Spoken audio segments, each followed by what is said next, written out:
Yes, yes. Welcome to the MMA-Holes. How's everyone doing tonight? Hopefully everyone is wonderful, wonderful. Hit the like button if you haven't done so. Just trying to fix this real quick. Hit that like button, friends. And let's get this party going here. Tonight, we have a fantastic show planned for you as we are going to talk about Paul, Jake, doing some great things on Saturday night. Well, maybe cringy things, but he has dominated the night of Saturday, going up against UFC Nashville. We'll discuss how we're going to figure out what are we going to do to stop this guy. We're going to talk about UFC Nashville as well. Cory Sandhagen catching a lot of heat. And yeah, all that fun stuff. Let's see. How's this looking over here? Let's do this real quick. I had this all fixed and all of a sudden. Anyway, all right, that's good enough. Yeah, so we got a lot to get to, some MMA news and all that fun stuff. Jake Paul, a lot of people are not happy with him from the MMA-Holes community, the MMA community. People have said enough's enough. Stop beating up our legends. Cut it out, man. You know, so a lot of excuses coming from the MMA fan base, and we're going to discuss how we can soften the blow, okay? Everyone hit that like button if you haven't done so. I want to give a shout out to mybookie.ag. The promo code is MMA-HOLES for a 50% match on your first deposit. And big news, tomorrow night we're going to be on Millions for the Contender Series. The Contender Series is back, ladies and gentlemen, and I haven't heard a peep. Like, when Power Slap rolls around, the UFC is going crazy. And honestly, if me and Millions weren't working together, or if I didn't go on Tapology, I would have no clue. The Contender Series is back tomorrow night. So in our live chat, there's a link pinned. And if you'd like to watch our stream, click on that link. It's completely free. It takes you over to this page over here. You'll see this. This is actually kind of exciting. It's a little bit of an experiment that we're doing. And like I said, it's completely free. We're also going to be streaming on YouTube as well. So we'll be simulcasting. But I'd like people to come on over here. It makes us look good. So if you click on the link in the live chat, it takes you to our, what they call watch party, what we call Fight Buddies. And it's going to be on Millions. It's really exciting. So if we have a nice little turnout over there, you know, a little change of pace, maybe we'll do that again. Who the hell knows? But tomorrow night we'll be doing the Contender Series on Millions. Very excited about this, so go check it out. And let me know in the chat if you already signed up for that. I want everyone in this chat to sign up over there on Millions. I mean, come on, what are we doing over here? Support the MMA-Holes. It's free, for God's sakes. All right, let's get into it. Before we do get into it, though, we have something to play over here, something spectacular. If you notice in the beginning of our show, we had a new song, and this is why. This is why D-Rest dropped $100 donation to kick it off on a Monday night. Dancing, drop the death in the chat, baby. Death, death. Come on, chat. Let's go.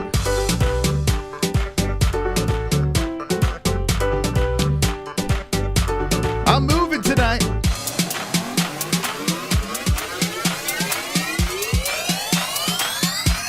Stop. Big hundo. Next. Big hundo. Come on, D-Rest.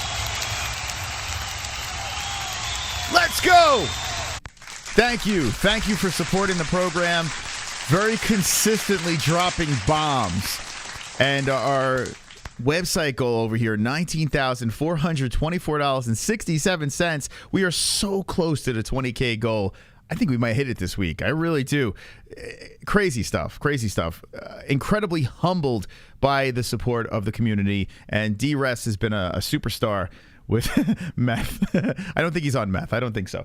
But anyway, thank you, D-Rest. Appreciate that. All right, let's get into the fun here. Let's go into our little Shark Tank room. Jake Paul kills the UFC. What I'm going to do is I'm going to quickly recap UFC Nashville. I'm going to go as quick as possible through that. And then we're going to discuss this Jake Paul versus Nate Diaz fiasco. And I saw some comments before we went live. I've seen people say, well, oh, you guys are talking about Jake Paul. I'm out. Well, it's tough not to talk about Jake when you see him beating up our legends. okay? And when you hear the excuses coming from our chat saying, well, it's a moral victory and this and that, well, you got to cover this shit, man. You have to. It'd be impossible to look past the craziness of the Jake Paul situation. So let's just go over here. Here's the Contender Series card. I was looking through to see if there was anyone I knew on it, but I didn't recognize any of the names. So we're going to be learning the final fight, a 3-0 Brazilian versus a 9-1-0 Brazilian. So another situation where guys have limited experience and have a chance to be in the UFC. It's cheap labor, the Contender Series. But I love watching it. The Contender Series is a lot of fun. And tomorrow night, Millions, link in the live chat. And by the way, if you're watching the replay, we do have a Millions link down below in our description. And if you're looking for a watch party, just stick around, hit our social media. You'll find us on there. You'll find us. Just search the MMA-Holes and you can watch our watch party. But anyway, let's go over here. I'm looking forward to it. It's probably going to be a train wreck because it's like, we're going to be multi-streaming and, a bunch of chats going on. So just tune in tomorrow for the cringe. Okay. So we open up the card, UFC Nashville. First of all, in the chat, how many people watched the UFC Nashville? Because I got to be honest with you, the buzz was there in our chat, but it was all because of Jake Paul and Nate Diaz. I mean, let's be serious. Like, the whole night was so much fun. We hit our goal of 80,000 subscribers, which is an unbelievably mind-blowing experience for the MMA-Holes here. I mean, we would be at 100K plus if it wasn't for our 5 strikes on our channel. So, to hit 80K is a pretty big deal considering all the speed bumps that we've been on. But 1,000 subscribers in one night, and because of Jake Paul, we hit 80,000 on Saturday. Now, if you're new to the stream, let me know in the chat if you are new to the channel from Saturday's stream. The thing that's interesting about this, and hold on a second. Put in monetization on this. It wouldn't be a stream unless I had to request a review for monetization because YouTube does not like us. So that request is in. Okay. So what's fascinating about the Jake Paul effect? Okay, and like I said, we're going to dive into this right after the Nashville thing, but I just want to talk about this really quick. You see 169,000 views, okay, on that stream. Usually on fight nights, we're not getting 169K. That's like maybe, a decent pay-per-view stream for the UFC. But for a Jake Paul fight or UFC Nashville, Sandhagen versus Font, if we didn't even watch Sandhagen versus Font, and we just reacted to Jake Paul versus Nate Diaz, we probably would have got more views. Reacting to Font versus Sandhagen in that long marathon stream might have screwed us. If we just went live, Jake Paul, Nate Diaz, we probably would have fucking destroyed it on that night. But even though we did the marathon stream of Paul, Diaz, and the UFC events, this is our #1 rated fight night stream we've ever done. Okay, if you look at our Fight Buddies for fight nights, not pay-per-views. Pay-per-views is a whole different animal. We get a lot more views for that. But for fight nights, Jake Paul leads it with Anderson Silva with 160K views. Now, you did have Calvin Kattar and Arnold Allen the same night. Trust me, that's not because of Calvin Kattar and Arnold Allen. That's fucking Jake Paul. More than Deontay Wilder and Tyson Fury. Like, it's kind of nuts to think about the Jake Paul effect. And he's so young in his combat sports career, and he's still a novelty. He's still a sideshow. He's still a freak show. We got this stream that we did 7 hours. This stream was 9 hours, for God's sakes. Talk about a marathon. But the stream that we did Saturday was 7 hours, and once it's completely processed, it's literally going to be at the top of the pack. There were like 12,000 concurrent viewers at one point. It's the Jake Paul effect. And it's really mind-blowing to see. Like, listen, say what you will about the kid. He is very annoying. But, boy, this kid knows how to fucking market a fight. And he did have help from Nate Diaz. Nate Diaz definitely played a part in this thing. But if you look at the last one, it was Anderson Silva. Think about it. It's Jake. Jake knows what he's fucking doing here. We'll get into that. We'll get into that. I'm not going to completely suck him off. But as a businessman... and seeing what he does in a business sense, it is mind-blowing what this kid is doing. All right, on top of actually beating these athletes. So back into this card here. The first fight on UFC Nashville, and Asu Almabayev fought O'Day Osborne. And Almabayev makes a UFC debut that would blow your mind. I mean, this guy over here comes in. He has 2 rounds to get what he needs to get done. He gets the rear naked choke on O'Day. O'Day, a strong Jamaican young man who has UFC experience. And this guy with no UFC experience comes in there and fucking takes his neck. The one special thing that I did like about this debut is we got to see, cage time with him inside the octagon, what he can do. Multiple rounds, not just 1 round, 10 seconds, finish your opponent, move on. We got to see a lot of tools for this guy to display, and he's going to be a massive problem. A massive problem. He's only 29 years old. He's a fun size 5'4", but he is like a feral Tasmanian devil with rabies. Like, this kid is a fucking problem, an absolute problem. So remember the name Asu Almabayev. It's the reason why you want to watch these UFC cards early. Sometimes there's a diamond in the rough, and he is one of them. From Kyrgyzstan, this kid is a problem. And I don't know if I'm going to say quite champion yet, but boy, he'll be fighting for a belt. I'll say that. This kid, I could clearly see this kid fighting for a belt. He just looks very good, very dangerous. All right, so that's Asu Almabayev. There's a bunch of people on this card that really stuck out. Dennis Buzukja getting his UFC debut. I mean, this was a freaking war. He goes in on short notice, like a couple of days' notice, to fight Sean Woodson. Very big guy for the weight class, and they just fucking go at it. They scrap it. Woodson looked fantastic. He gets the job done. Unanimous decision. Looking forward to see what's next from Buzukja, full camp, Law MMA. And I thoroughly enjoyed that fight. I would have rather seen Buzukja win, but it is what it is. He had a nice, fun debut. Here we go.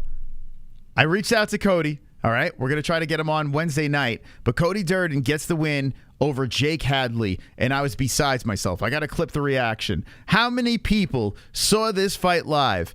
Let me know in the chat. Now, it was a Durden decision, okay, but it was a war. And there was a moment in that second round where Hadley was flipping the script. He was attacking Cody's arm. Cody's arm was going in all the different directions. A normal human being would have tapped from that, but Cody says, no, no, no. He fucking gets out of it, and he just completely dominates the rest of the way. I mean, Cody Durden is a fucking another flyweight that is so much fun. Now, Asu is early in the game. Cody has a chance to fly up there, get that belt, and maybe retire because Asu's a problem. But I want to see Cody Durden as a champion. I want to see this man fight for a belt. I want to see this guy get on the mic and say the cringiest thing he could possibly say. Cody Durden, let's go. Now, he didn't call anyone out, which is kind of a bummer, but I think he was just happy to get the win here, and he looked very good. His grappling is good, and the thing that stood out for me was his stand-up. You know, a lot of people criticize him, saying he's a leg humper, he's this, he's that. He was outstriking Hadley, you know, in the beginning of the fight. I was shocked to see how he was putting together his combinations. Actually, not shocked, because we did pick him. I had betted on him. But, you know, with him telling his backstory and how he got into the UFC, the dude's got hands. Cody's got some hands. Now, I'm looking in the chat. One person saw it live. Oh, wait, hold on. It was a war. Stretch Armstrong. I missed most of the preliminaries. One person saw this live. Whew. And what does that say? People just wanted to see Jake Paul. That's it, you know? No one cared. And it's fine. But Cody Durden, man, he had a very a big standout performance. Jake Hadley's a tough kid, man. Wonderful, wonderful. We got Sanosi coming in. Fear Mini Shwakat. One of his maneuvers that was crazy was the spinning roundhouse transitioning to a fast single leg. Also, I hope that Durden fight got bonuses. Holy shit. One of my 2-5 fights of the year. I'm telling you, I don't think it did get a bonus. I don't know. I'm not quite sure. We got to find out. But, dude, I'm happy, man. I'm really happy for Cody. And thank you for the $2 donation. Cody Durden is a fucking cool dude. And, you know, he got into a little hot water in the beginning. He likes to say stuff on the mic, you know, have a little fun. And some people like to cancel others. But I think Cody Durden has proved, especially after coming on the show multiple times, that he's actually a good dude, you know? And there was a lot of respect between both of them afterwards on social media and in the cage, which is nice to see. But to talk about one more thing with Cody, if you go over to his Instagram, okay, By the way, shout out to Damon Jackson. We'll talk about him in a second. Super nice guy. Tough loss. But this picture. Look at this sick bastard. How dare you, D-Life. Stand in the corner for 15 minutes. This picture of Durden and Hadley, it says it all. The guy's a fucking psychopath. Cody is a psychopath, man. He is nuts. And he's injecting some fun into flyweight. He really is. Like this dude, I mean, let's put a number next to this guy's name. Let's give this guy some real serious opponents. I'm down, man. I'm fucking down. But there's Cody over there. What do you guys in the chat think of Cody Durden? Are you in or you out? Would you trade Jesse in for Margot Robbie? No, you know what's funny? I think when Margot Robbie was in Wolf of Wall Street, I thought she was the most stunning human being I've ever seen. Like, I was like, my goodness, this girl is absolutely ridiculous. And then, like, I don't know, after, you know, a bunch of Harley Quinn movies and all this other stuff, she's pretty. But, I mean, I don't know. I find I'm not as into her. It's weird. Listen, she's attractive. Don't get me wrong. Jesse all day. Do you know there's going to be a serious problem in MMA? Artem, okay. Cody robbed my house. Cody would make flyweight great again. That's what we're hoping, man. That's what I'm hoping. You know, like, I got to be honest with you. I don't care about flyweight. I really don't. Although we just see that Asu kid that looks pretty good. But, yeah, Cody Durden, you know, ranked up there fighting for belts. Come on, man. Come on. I turned Gable and said, no, listen, I'm not saying Margot Robbie's not pretty. But I think when she was in Wolf of Wall Street, she was phenomenal. And now, like, I saw a little bit of that Barbie movie. I was like, yeah, I don't know. Maybe because she's getting older. I have no idea. You know, my girl's got to stay a certain age, you know? They can't get old. How dare they? Uh-oh. Death! Charlie Olives. 1, 2, 3, 4. Charles Oliveira's got a mouthpiece in his mouth. Mouthpiece in his. Charles Oliveira's got a mouthpiece in his mouth. Look at my mouthpiece. Charles Oliveira's got a mouthpiece in his mouth. Charlie Olive's got a mouthpiece. Mouthpiece. Mouthpiece in his mouth. Mouthpiece. Mouthpiece in his mouth. Let's go. D-Rest with the death. Murder, death, kill. Thank you. Murder, death, kill. Thank you, D-Rest. Fucking D-Rest, man. D-Rest is like single-handedly just throwing us over his shoulder and saying, I got this, guys. I fucking got this. You need a website? I got you. Thank you, D-Rest. You're the fucking man, bro. Thank you. And a death to you. All right, so that's Cody Durden. Let's move on because I want to get through this as swiftly as possible. By the way, if you could do me a favor, hit the like button. It's free. Bash up. It's 61 likes. 100 people. Come on, let's go here, friends. It's a Monday night, for God's sakes. I know the week has begun, but we're on the MMA-Holes. We're live, and we're talking about our favorite stuff. So Cody Durden gets the win.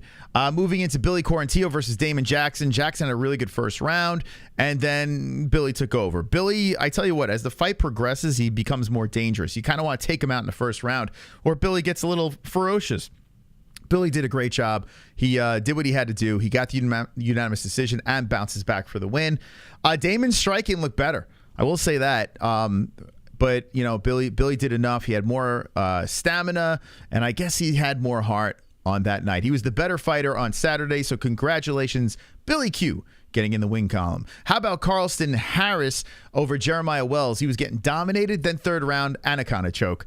Comeback victory over there for Carlston. What a win. And I would imagine he got a bonus. I would think. Let me double check here. If he did. I would imagine he did. Here we go. The Contender Series returns. By the way, click the link in the live chat if you want to join our watch party. Contender Series. Okay. And if you're just jumping in, do not worry. We did not fully dive into Paul versus Diaz. We're talking about UFC Nashville. We will talk about Paul Diaz. So performance was Tatiana.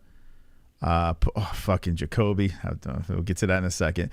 Lopez. Oof. Okay. Oh, here we go. Performance of the night. Here we go. Carlston Harris got it done. Very nice. Let's see. Did Cody get anything? And Asu. Wow, Cody. Damn, yo, that fight was fire, man. They gave it to Asu. Well, how many times Does a fighter on the first fight of the card get a bonus? Wow. Okay. Well, Carlson definitely he definitely deserves it. Lopez definitely deserves it. Jacoby deserves it for what he did. Although, we'll talk about it in a second. Tatiana had a dominant win. Okay. All right. Okay.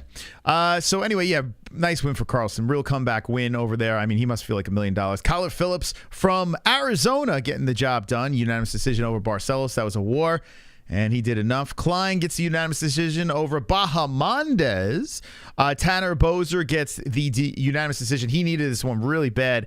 I still tell you, man, Tanner's a tough dude, but moving down a weight class, his power is not what it was. It's really weird. So Kimura on a long layoff comes back to take a L to Tanner. Tanner needed that win, so congratulations for that. Diego Lopez. Yo, this guy Diego Lopez is so much fucking fun, man. He's so much fun. He bounces back, gets the win. The last fight was a short notice one. This dude's slick on the feet. He's slick on the ground. He gets the submission in the first, and I can't wait to see this guy fight again. So featherweight, 145. You got this big lanky guy that could be a serious problem. He's what? How tall is he for featherweight? He's 5'11", but he looks tremendous. Looks tremendous at featherweight. So Diego Lopez, another guy to keep an eye on. Diego Lopez. Jacoby gets the win over Kennedy Nzechukwu. Now, Kennedy got clipped, and he went down. He was covering up. And the follow-up strikes came in. They were hitting the freaking arms. The ref jumps in, and Kennedy immediately argues. And it's a bummer. It is a bummer of a loss for if you're rooting for Kennedy, but it's a massive win for Jacoby. Jacoby needed this one really bad. He had a number next to his name, about to lose it, and goes in there and takes out a dangerous dude in Kennedy. So all hats off to Jacoby. It's not his fault that it was stopped prematurely, but let's be serious. Kennedy got screwed in that thing. Not saying he's guaranteed going to win, but you know, when you see a stoppage like that, it's kind of a bummer. Anyway, that's my 2 cents on that. I move away, but congratulations. You got yourself a bonus. Tatiana Suarez gets the guillotine. Andrade, now 3 in a row, finishes, losses. Jessica Andrade. Wow. Now, Tatiana Suarez winning this fight, I'm not surprised. I am not surprised. This girl is an animal. If she never got injured, she beat the champ. It's inevitable. This girl is a massive problem at strawweight. But Jessica Andrade being on a 3-fight losing streak, all finishes? Dude, that's crazy, man. That's crazy. I do not know, like, how do you bounce back from something like that? She's still relatively young. She's still only 31 years old. So the former champion, I want to know in the chat. First off, what do you think of Tatiana Suarez? Are we saying champ, yay or nay? And let me know about Jessica Andrade. Can she ever bounce back from something like this? Because when you see a girl like Tatiana Suarez dominate her, and then the last 2 fights she's getting dominated, it's like that allure of the muscular little Brazilian, it's gone, man. Like, these girls are finding ways to finish her. It's really a weird thing to see. I mean, everyone has their downfall, but at 31 years of age to see Jessica drop like this, it's pretty wild. Jake, the UFC legend, Killer Paul. Yeah, we're going to get into that in a second. Hit the like button, baby. Come on, smash it up. Thank you very much. Perfect face. Which one? Which one has a perfect face? Andrade always has her OnlyFans to fullback. Wonderful. Yeah, she's got the nudes. Those nudes, yeah, she could just get naked in a tub or whatever. She's still got that belt, right? Let's see. Thank you, Jay Smith. Jay Smith being a member for 3 months. Appreciate you, Jay Smith. You are wonderful. Wonderful. I like dude. What? Andrade always has her OnlyFans. I saw that. Andrade still got it. She's just been drunk. So you're saying she lost because she was intoxicated. Okay. Who's the guy on the Wall of Fame? Which one? We got Sunosi, we got Hearns, and we got Michael Anzalone. Suarez is definitely trouble for the whole division. Yeah. Let me look at these flyweights here. I mean, I'd be shocked if she does not become champ. Rankings. Hold on, strawweights. So Andrade, takes a loss. Suarez is now, she's now 10-0. 10-0. Let's look at the straws. Where you at? Oh, there you are. Okay, so she got, we know Zhang's the champ. Esparza, which, fuck, I got Suarez all day over her. Rose, I got Suarez over her. I told you, Yan Xiaonan's looked really good lately. Amanda Lemos, all right. Jandarobe is like that little engine that could. Mackenzie Dern's looks very good. Huh. Rodriguez, she could beat her. Rodriguez exposed. And Tisha Torres is ahead of her. So, you know what? You got to get past the final boss of Zhang. And, whew, I tell you what, Suarez versus Zhang that's a really fun matchup. That is very fun. Who wins that fight, guys? Zhang or Suarez? Who would you have win that fight? Zhang or Suarez? I know, like, Tatiana just beat Andrade, and Andrade is number 5. Man, it's just going to make her skip the list to number 5. Oh, boy. She's literally like one fight away. Who wins Zhang? That's a tough one. You can't just write off Zhang. Zhang's grappling has gotten a ton better. Oh, my God. Dude, like, that makes me excited about women's MMA. That makes me excited about it. Who wins? Suarez, Zhang. Zhang for sure. I think Suarez fights Rose next. Huh. Interesting. Yeah, I think we'd be split on that one. That's not an easy fight to predict. Holy smokes. Yeah, I want to see that. So, yeah, Suarez is making things a little bit more interesting. So, congratulations to Suarez for the win and the main event. The main event of the evening, Sandhagen versus Font. Sandhagen blanketed Font for 5 full rounds. Dana White walked out in the 4th, and a lot of boos came down as Sandhagen was just doing his thing. Now, we found out afterwards that Cory actually had an injury. Cory had an, oh my God, cry. Cory had an injury after the first round, which I kind of want to rewatch the fight and see. Apparently Herzog noticed it, but I didn't notice it. I didn't know what was going on here. So Sandhagen says fully torn tricep in round number 1. Wasn't able to punch or elbow with that arm without pain and it feeling like shit. Did what I had to do to win that night. So, yeah, so Cory Sandhagen had a fully torn tricep. I wonder which arm is it? Which was his left or his right? Because his left arm does look, I don't know. But, yeah, that sounds like it sucks. That sounds like it sucks right there. That makes me understand what the hell was going on here. It's kind of still sad that Rob Font got dominated the way he did with a guy with one arm. Like, dude, like, if you're Rob Font, you got to feel like a real big piece of shit here on Monday. You got to be like, oh, you only had one arm. And I couldn't get up. Like, that's nuts. That's nuts to think. And now I kind of forgive Cory. And I wasn't really going too hard on Cory because, I mean, listen, it was a boring-ass fight. But I understood that you take a guy like this, it's kind of like a short notice situation. You weren't supposed to fight him. You were supposed to fight Umar. And, you know, like, Cory just has to go in there and get the win. So it's not pretty, but I understand what Cory did. Now knowing that he did that and had an injury, well, I mean, I can't shit on the guy. If you're going to shit on Cory now, then you have a problem.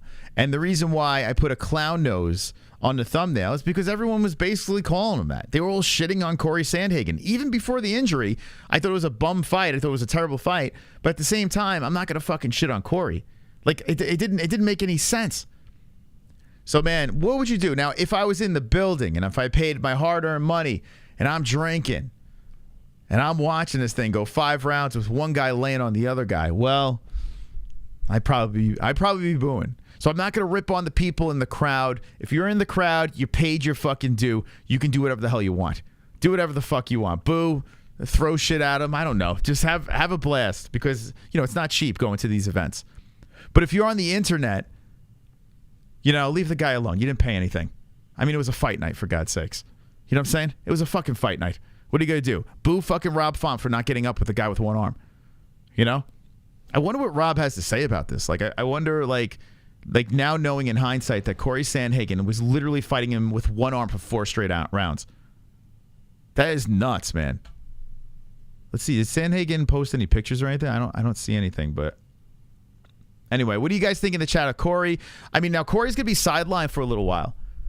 This gives other people time to shine. You know, Cory's like the next guy. But with an injury that's going to have him out for like 6 months, probably a year.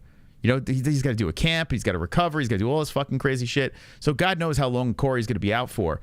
Like, this bantamweight is clear of Cory. You know? So Merab, Henry Cejudo, you know, you got these guys that can kind of just slip right in. If Aljo beats Sean O'Malley, you got these guys that could slip right in and just steal a strap without worrying about Cory. So that's great news for bantamweight. That's great news because you got to be honest with you. Like, I tell you, Cory versus Merab is fascinating. Like, a healthy Cory Sandhagen versus Merab is a very interesting fight. I still think I picked Merab. I think Merab is the best without Aljo there, but still, I would like to see it. I wouldn't mind seeing those two rolling around on the ground together. I wouldn't mind seeing it. So let me know in the chat what you think about Cory Sandhagen, the state of bantamweight. Were you upset with the fight now knowing about the tricep? Does that soften the blow? Or do you still think he's an idiot or clown or whatever? Let me know. His arm was a balloon. First TJ, now Cory. Well, and somehow Cory still fucking won. It's crazy. Cory honestly deserves a title shot, of course. Like, I mean, come on, man. Cory, he does. He really does. He did what he had to do. He bounced back from the Aljo fight, and you know that was a tough loss for him, and then showed like he's got a ton of tools. A lot of people rip on Cory. Let me go to his resume here. You know, they call him boring. Cory Sandhagen. Like, if you look at his resume, so you got a decision here, you got a split decision on Cheeto, you got Yadong Song, you got the doctor's stoppage, then a loss of decision to Yan, which you know, some people thought he won that. Some people thought he won a TJ decision. Then you get the flying knee on Frankie Edgar, the Marlon Moraes wheel kick. Frankie Edgar at the end of his career, Marlon Moraes, well, we saw what he turned into. Yeah, so if you think about his finishes, it's not against like the top guys. Umar would have been very interesting, but that ship has sailed. So yeah, Cory's going to be sidelined. He's going to be sidelined. Does anyone in the chat think Cory Sandhagen's overrated? Just drop a yes in the chat if you think Cory Sandhagen's overrated. Just out of curiosity. I don't, for the record. I don't. I think Cory's actually very good. But Cory Yan Sandhagen. But I don't need him as a champ because he's kind of boring on the mic. Okay, so Sonosi doesn't think so. He beat washed up MMA fighters, so Alan Tam apparently does. Yes, no. Overrated, says King James. All right, so we're kind of like, it's kind of a toss-up. Yes, no, yes, no. All right, I'm going to put a poll in the chat. This actually interests me. Let me put a poll in the chat real quick here. We'll have this. Give me a second here. Okay. Is Cory Sandhagen overrated? Okay. I'll pop this in the chat.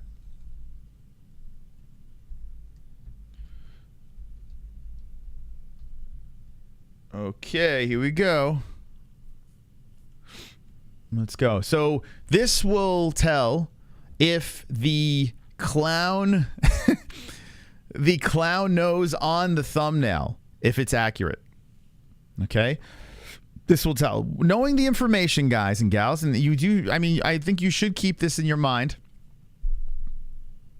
On your mind.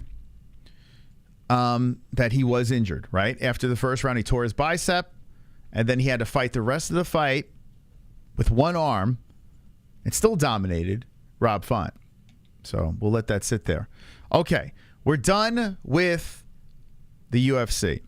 I got through it as quick as possible. Now, let's talk about Paul Diaz. Let's talk about what everyone wants to talk about, right? The greatest of all time, Jake Paul, does it again. He does it again. He takes out another MMA legend. The MMA legend slayer, Jake Paul. We should all bend the knee to the legend slayer, Jake Paul.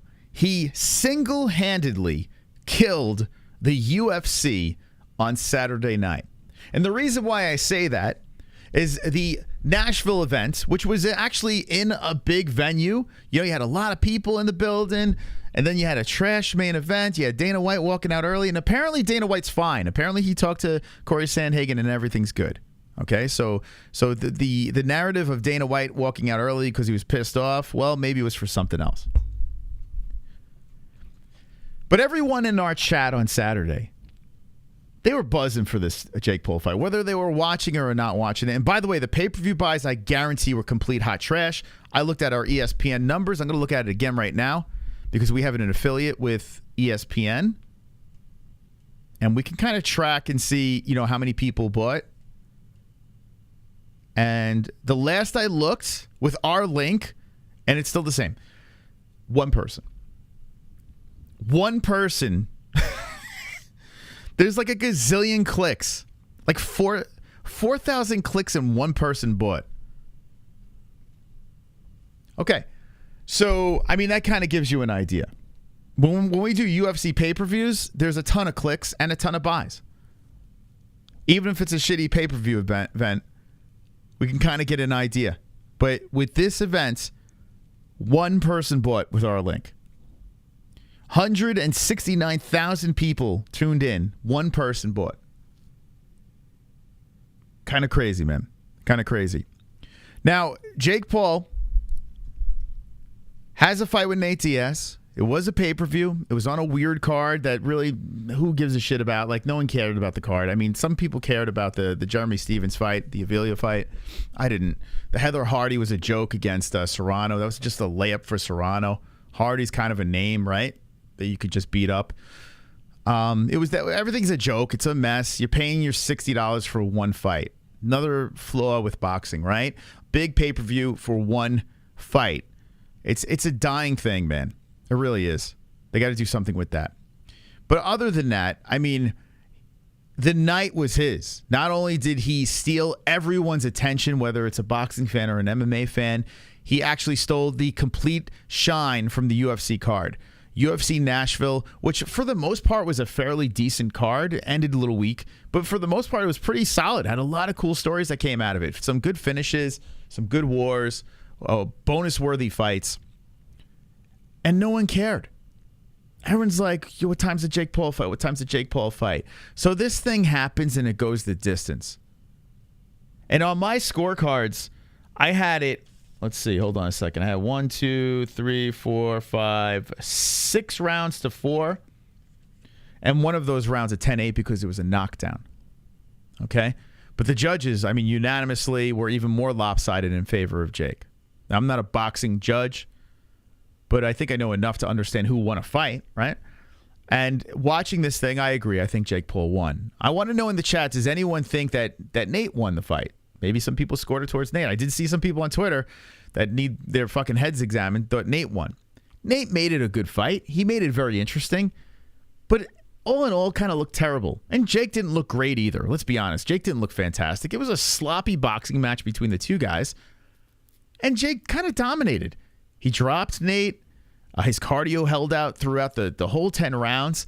He was the one throwing the power shots that were kind of swinging the momentum. Nate had moments. But it felt like those moments are when Jake kind of let up on the gas. And then what was the bummer about the whole thing was afterwards, the big drop of the ball. When the fighters were interviewed, and when I say fighters, I say it loosely because Jake Paul's still, to me, a YouTuber. It's kind of crazy to call him a fighter, but I guess you gotta these days, right? When the mics hit the boys afterwards, that's when the drop. That's where I feel like Nate dropped the ball. Okay. That offer. Let's do it. We're gonna have to co-promote with real. So listen to this really quick. By the way, this is fair use. I am just reacting to this. Okay. This is fair fucking use. MMA. Let's do it. So he wants MMA. He wants 10 million MMA. Cory, MMA. Let's do it. He wants 10 million MMA. So this is after Jake Paul just won a unanimous decision against Nate Diaz. Dropped him, unanimous decision, beat him up. Let's do this in MMA, okay? Nate, what do you think of that offer? Let's do it. We're going to have to co-promote with Real Fight Inc. I don't want to do that. But I want to try and do, but I had the single leg in the first and the choke in the ninth. He's like, let's do it. I want to co-promote with Real Fight Inc. Okay. I mean, I guess, can you do that with PFL? I don't know how that's going to fucking work. But I guess you could, right? It's probably going to be on their pay-per-view thing. So I hope to God he does it. So I already won that battle. So he's saying, let's do it. Okay. So now the night of when it happened, I thought he kind of turned it down, right? And then watching it again, I'm like, okay, there's hope. There's fucking hope. I was still stunned that Jake Paul, not stunned. I picked Jake to win, but I was bummed that Jake Paul beat Nate Diaz. But a big smile on Ariel's face. He says, let's do it, Nate. Real Fight, his promotion. Let's co-do it. Let's co-promote this thing. Let's have it. Let's go down. Okay. He was talking about how he had the single leg. He had him in a headlock. You know, I mean, he was going for the guillotine over here. Jake said it was very tight. You know, even with Nate doing this stuff and you're getting those pictures, okay, it's fun. If you're an MMA fan, you kind of got a little giddy when it happened. I got giddy when it happened. But at the end of the day, he lost, right? If Nate Diaz does this co-promotion with Jake Paul,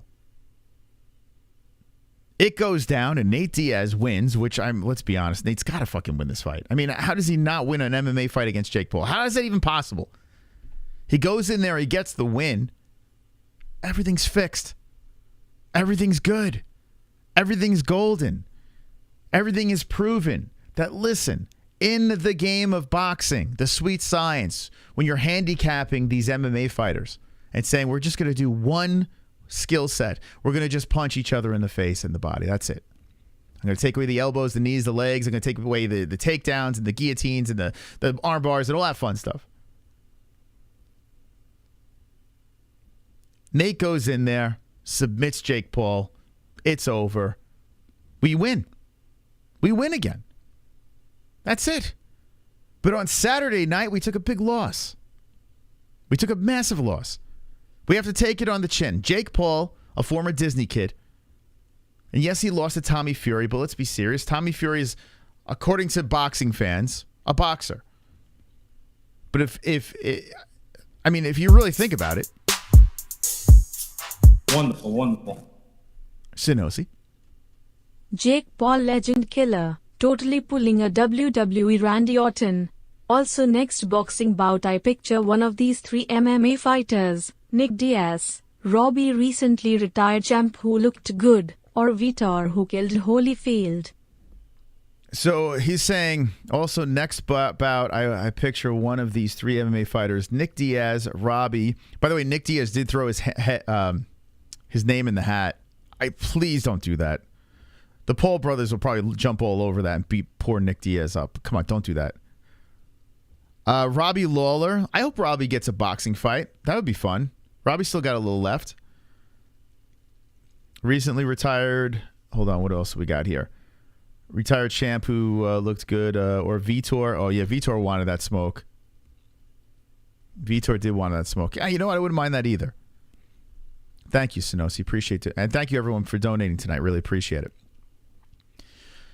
I'm willing to take the L.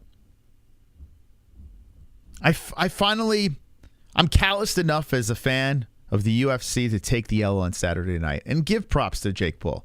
He went in there and outboxed Nate Diaz. Something I'm not surprised, motherfucker.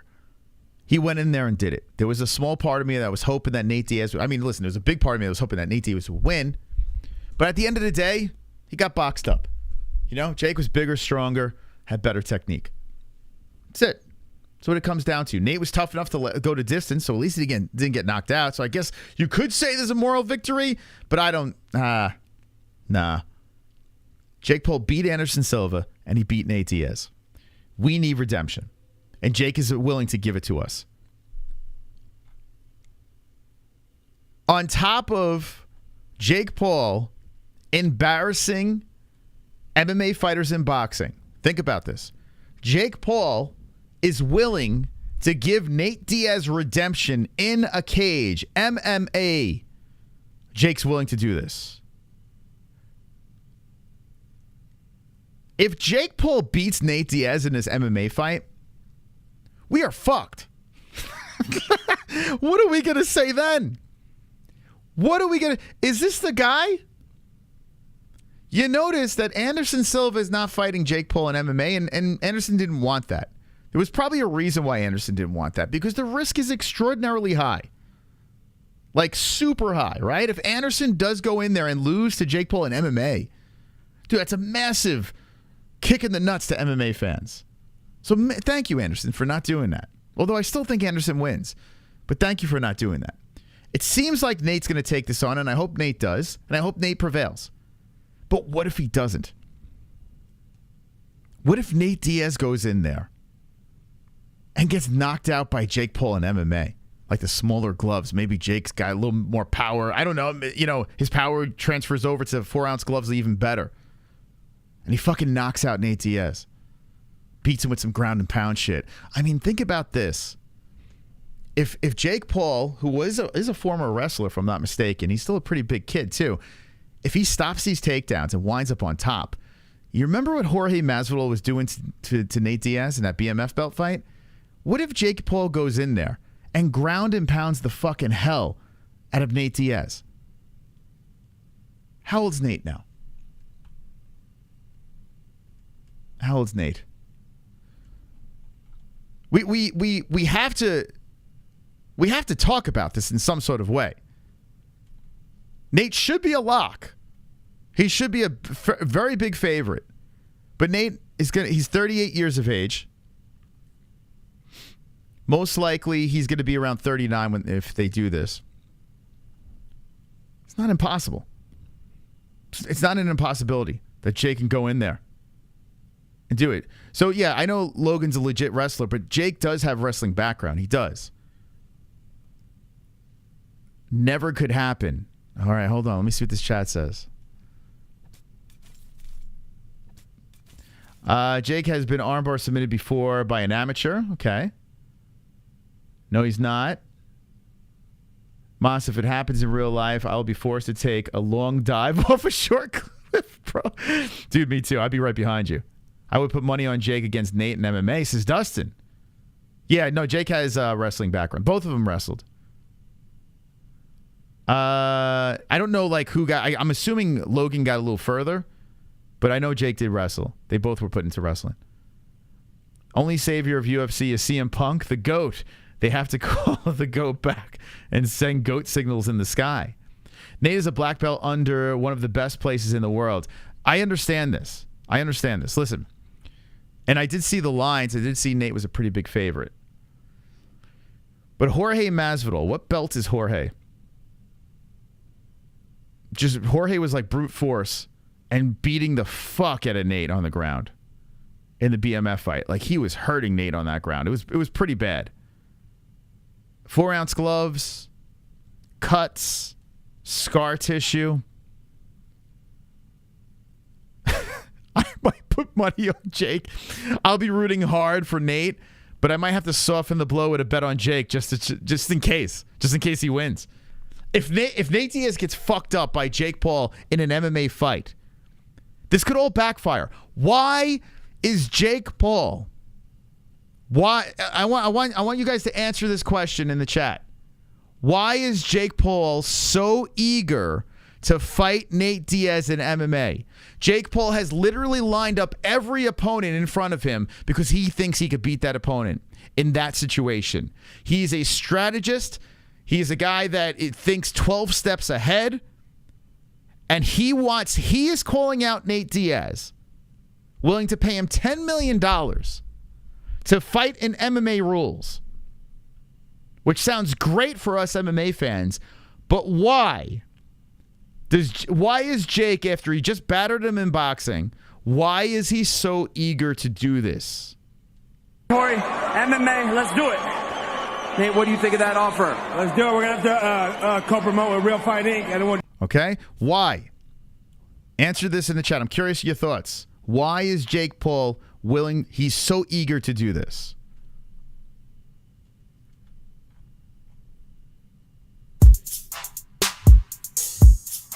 Wonderful, wonderful.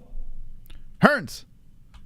Mystic, don't you find it ironic that fighters like Nate and Jorge get paid champion money with horrible records and poor Cory gets destroyed with a dominant performance? Yeah. Well, listen, I mean, if you look at it, right, where was the juice? The juice was in Jake. And Cory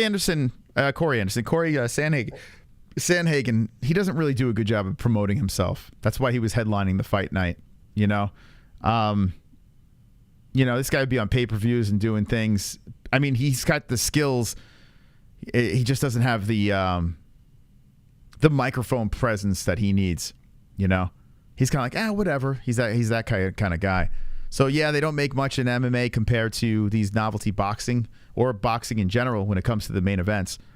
But, that's just how it works. That's how it works. I'm looking at this poll. Thank you, Hearns.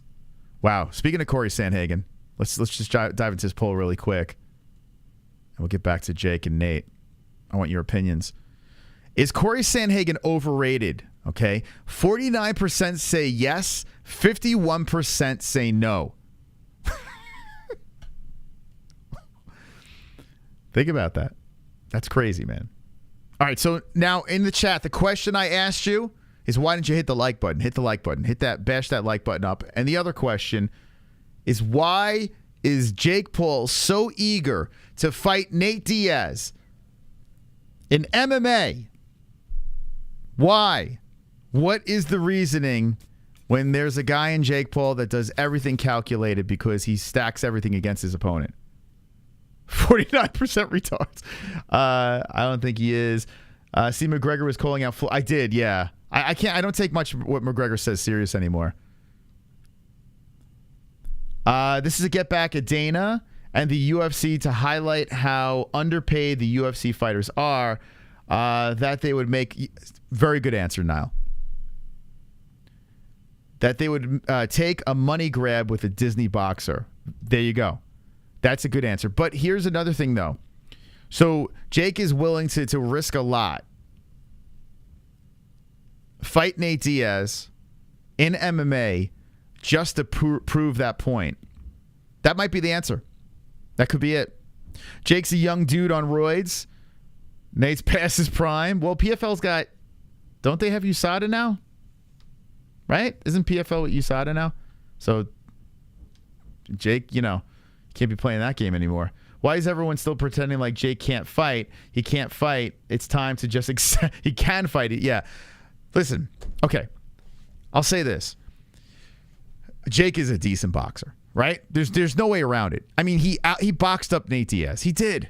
I don't care if he's bigger, stronger, and younger. He still boxed him up. He still has technique. Is he the greatest boxer of all time? No. But he's still young in the game. I mean, how many fights has he got, right? Like how many technically, what is he? Jake Paul is what?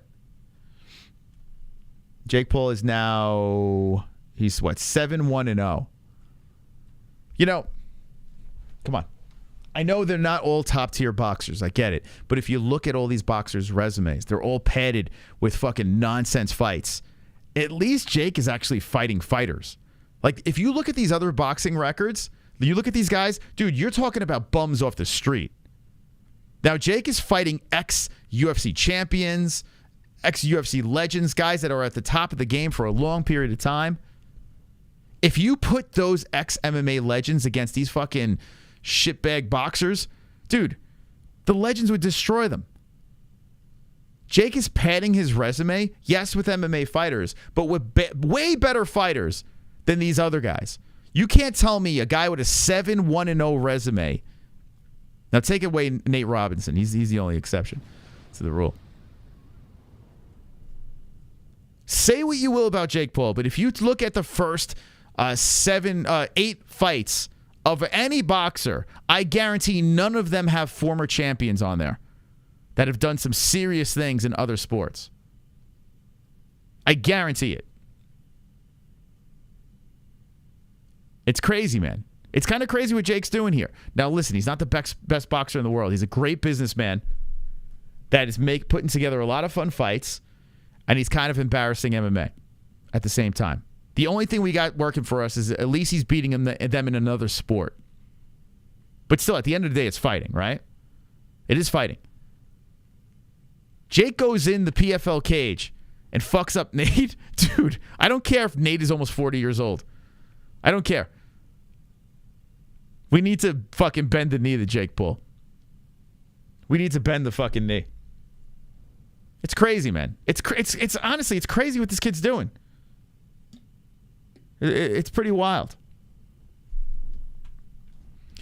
There's boxers with 1 in 100 records whose job is to be fed to up-and-coming dudes. Yeah, I mean, it's the truth. If you ask any serious boxing fan in the chat, they will agree. They will agree. They know the padding of boxing records. And there is padding in MMA records as well. I've seen it on the regional scene. I've seen guys get fed to athletes that they want to promote. I've seen it with my own eyes. I've seen it a lot. So it does happen in MMA too, but here's the difference. You could be 3-0 as a pro fighter, and then all of a sudden in the biggest sport in the world, in the biggest promotion, the UFC, and work your way up with 10 professional wins for an actual title against the best in the world. Whereas in boxing, that's not the case.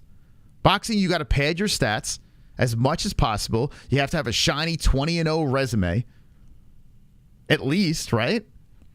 Against a bunch of nobodies. But it says 20-0, and then you can fight for a belt.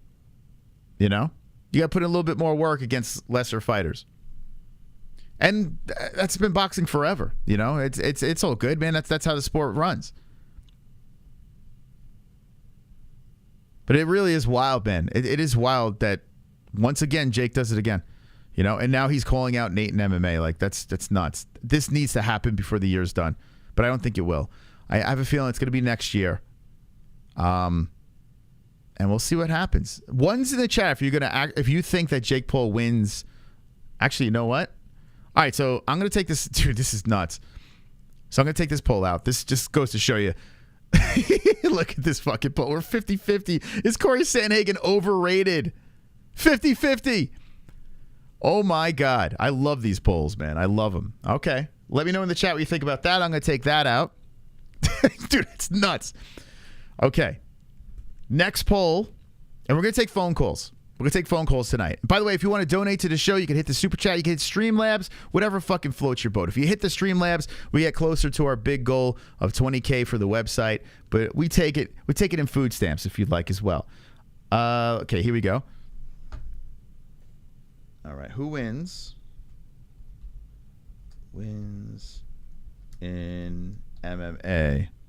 You know what's going to be interesting about Jake and Nate in MMA? I'm curious how many boxing fans are going to say, well, we went with Jake during the boxing ride. I kind of want to see this MMA thing. If you're strictly a boxing fan in the chat, let me know.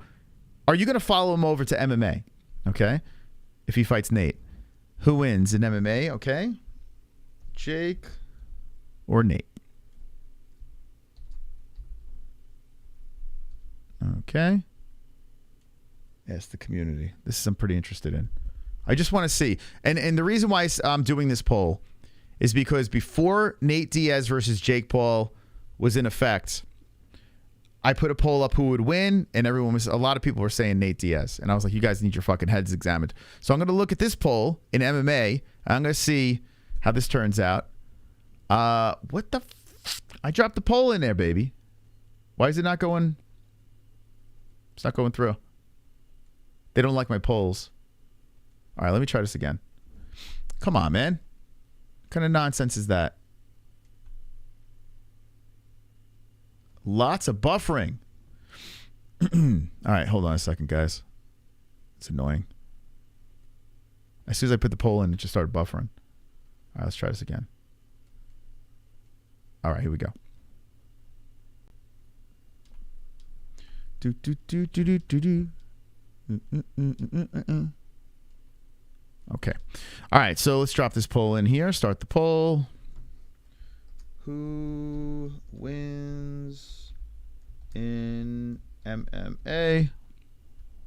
Okay. Jake. This one actually I'm very interested in. Now, guys and gals, if you're not even looking to to type in the chat or comment, whatever, just do me a favor. If you watch it on TV, just pull up your phone real quick and drop a vote in here. I really want to know who you think's going to win. I want to get as many votes as possible so we can kind of get an accurate idea of where the fans are at, like who's going to win this fight in MMA, Jake or Nate. And like I said before, to just completely dismiss Jake Paul in this fight, I think it would be a little naive of us.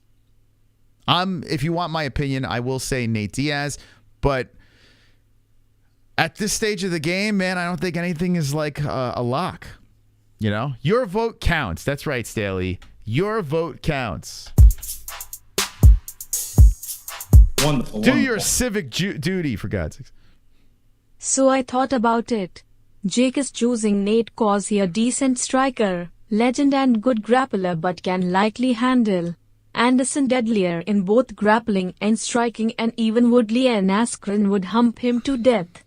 Hence Nate the safest fight. Yeah, you know, out of the MMA fighters that he fought, I would agree. I would 100% agree. Out of even Askren. Dude, Askren's grappling, bro, Nate don't want, Jake don't want that smoke. Holy shit. Yeah, Askren, Woodley, and Silva. Although Jake did wanted an MMA fight against Silva, which was nuts. Silva's the one that turned it down. But I agree. I think their risk is higher with those. Nate wasn't even hurt in the fight. Well, he was dropped. So say what you will. In the punch that hit Nate, I'm curious if anyone was saying that there was... Does anyone think... I can't believe I'm going to ask this.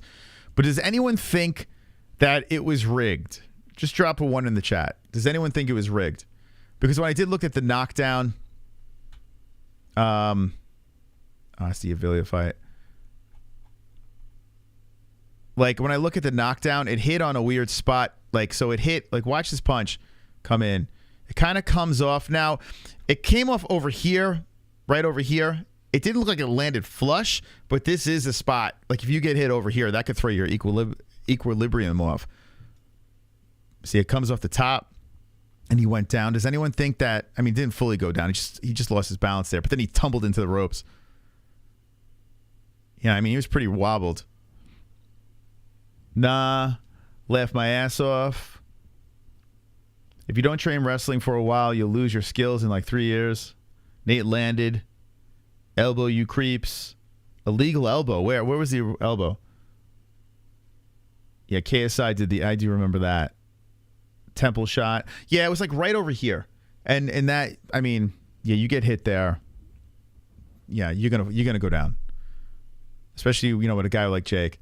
Jake's got power. There's no doubt about it. He's got power. But that was the only time he got knocked down. And I tell you what, in a fight that was very competitive, that changed everything. Like, we were going round for round. I had it 2-2, right? I had first round Jake, second round Nate, third round Jake, fourth round Nate. It was 2-2 on my scorecards. I don't know what the hell they were scoring.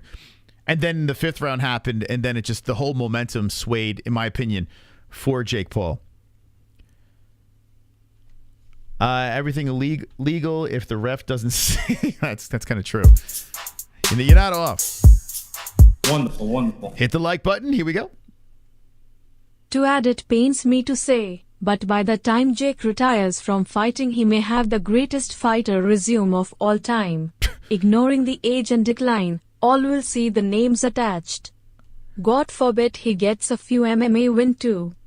Dude, that's the thing. We would be incredibly naive because he lost to Tommy Fury. Everything's over. No, this guy's he switched camps. He's trying to fix the mistakes he made against Tommy, and that could be the best thing that happened to Jake Paul. Jake is only 26 years of age. Help me out in the chat, but if I'm not mistaken, didn't Deontay Wilder get in the game in his mid-30s or so? Maybe 32? When did Deontay Wilder start fighting? If I'm not mistaken, I thought he started very late in his 30s or something. Jake is 26. Couple years in now, beating MMA legends, right? If you the prime of your life could be your late 20s and early 30s. This kid could not, he might not even be near his prime. And it hasn't taken much damage.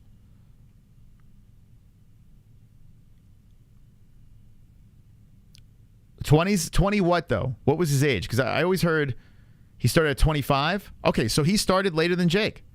I thought it was in his 30s. You sure it was 25? That seems a little too young. When was he fighting pro? Hold on, let me look this up. Hold on a second.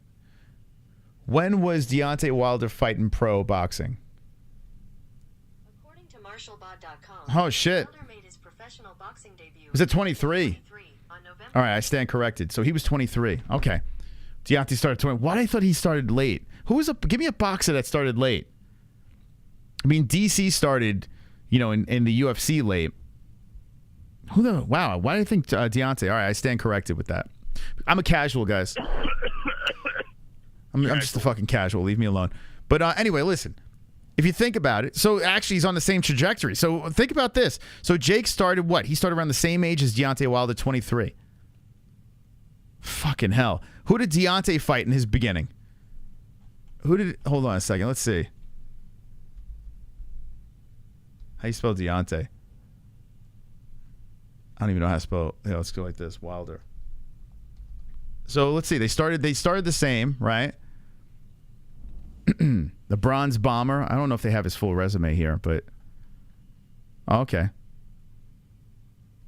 So 2013.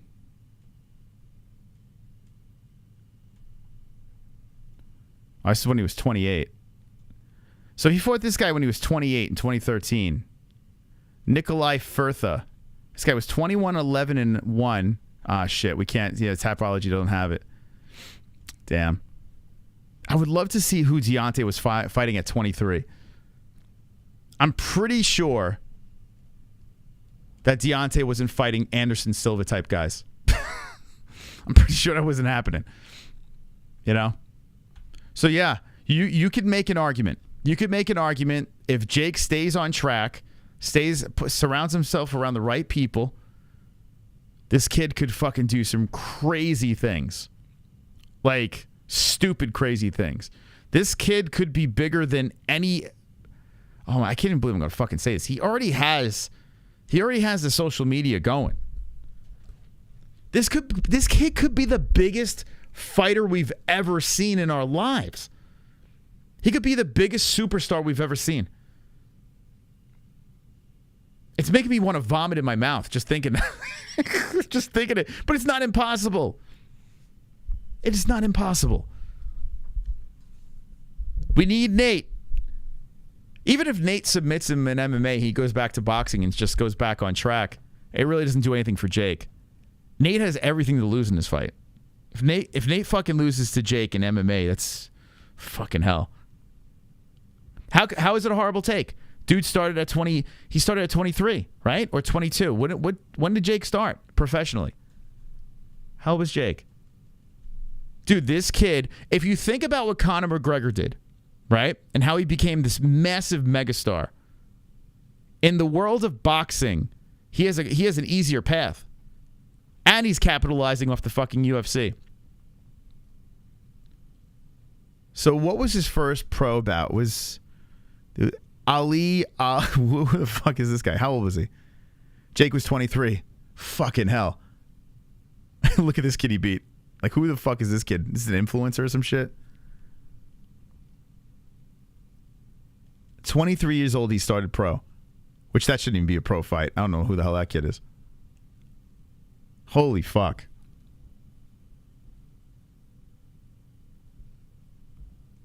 Jesus Christ. And what does he say? In 2026, Jake Paul wants to fight Canelo Alvarez. So he wants to wait 3 more years, put some more mileage on Canelo, approach his prime, and then fight a smaller legend of a boxer. So Jake's plan is to take out all the MMA legends and then take out all the old boxing legends. Dude, Jake is such a fucking troll. He's such a fucking troll, man. He's looking to take out all the old MMA legends, guys. And then he's going to beat up all the boxing old legends. Dude, he's on a crash course to piss everyone off.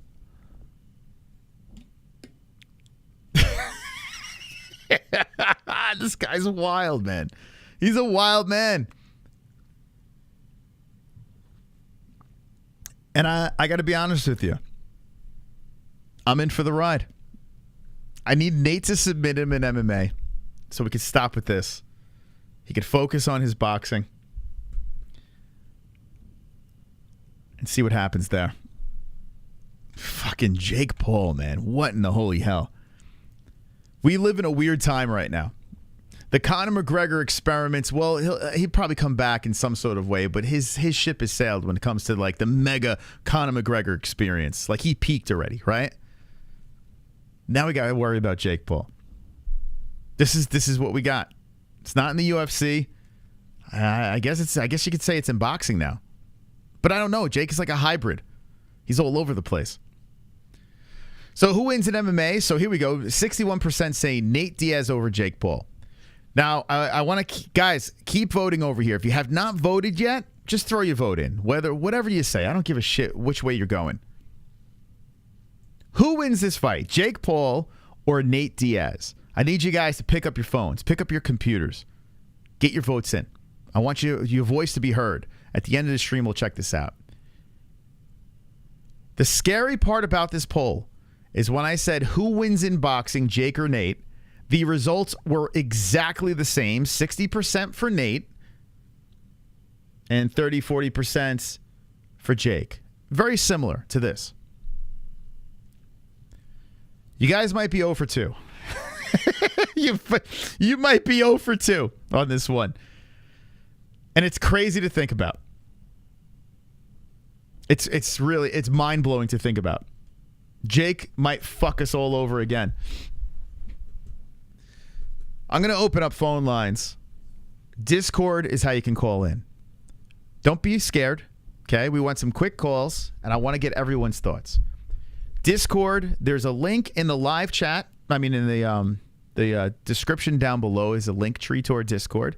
You just find our icon and just hit call. Stay in queue. I'll take all the calls. But I need you guys, if you can't get through on Discord, in our little thread on Discord, just tell me. Just tell me over there and I'll call you.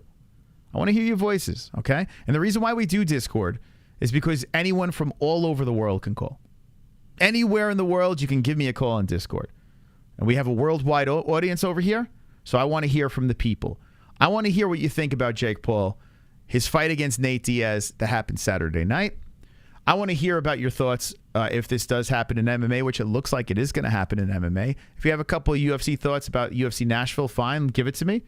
But we're going to open up the phone lines. And I want you guys to bring your A game, okay? I don't want you to be all sleepy on the phone. I want to hear power in your voices. And if you're new to the show, subscribe, hit the like button, and I want to hear your voice as well, okay? I want to hear everyone's voices tonight on the MMA-Holes. Hit our Discord, link in the description. When we come back from this break, we're going to take the phone calls. We're going to hear from the people, you. Get your votes in over there. Hit the like button. Thank you for the $1.20. We're not done yet. We still got something to take care of, okay? Call me right now. And, by the way, in the live chat, too, if you're just jumping in, we're going to be live on Millions tomorrow. There's a link in the live chat, so click on that link. It's free. You just fucking sign up for Millions, and bang, you can hang out with us for the Contender Series tomorrow night. Even if you don't like MMA, you just want to hang out and say, hey, I support you guys, come on over to Millions. It's free. So I'm not asking for anything. I'm not asking for your money. I'm just asking for your company. All right, we'll be right back.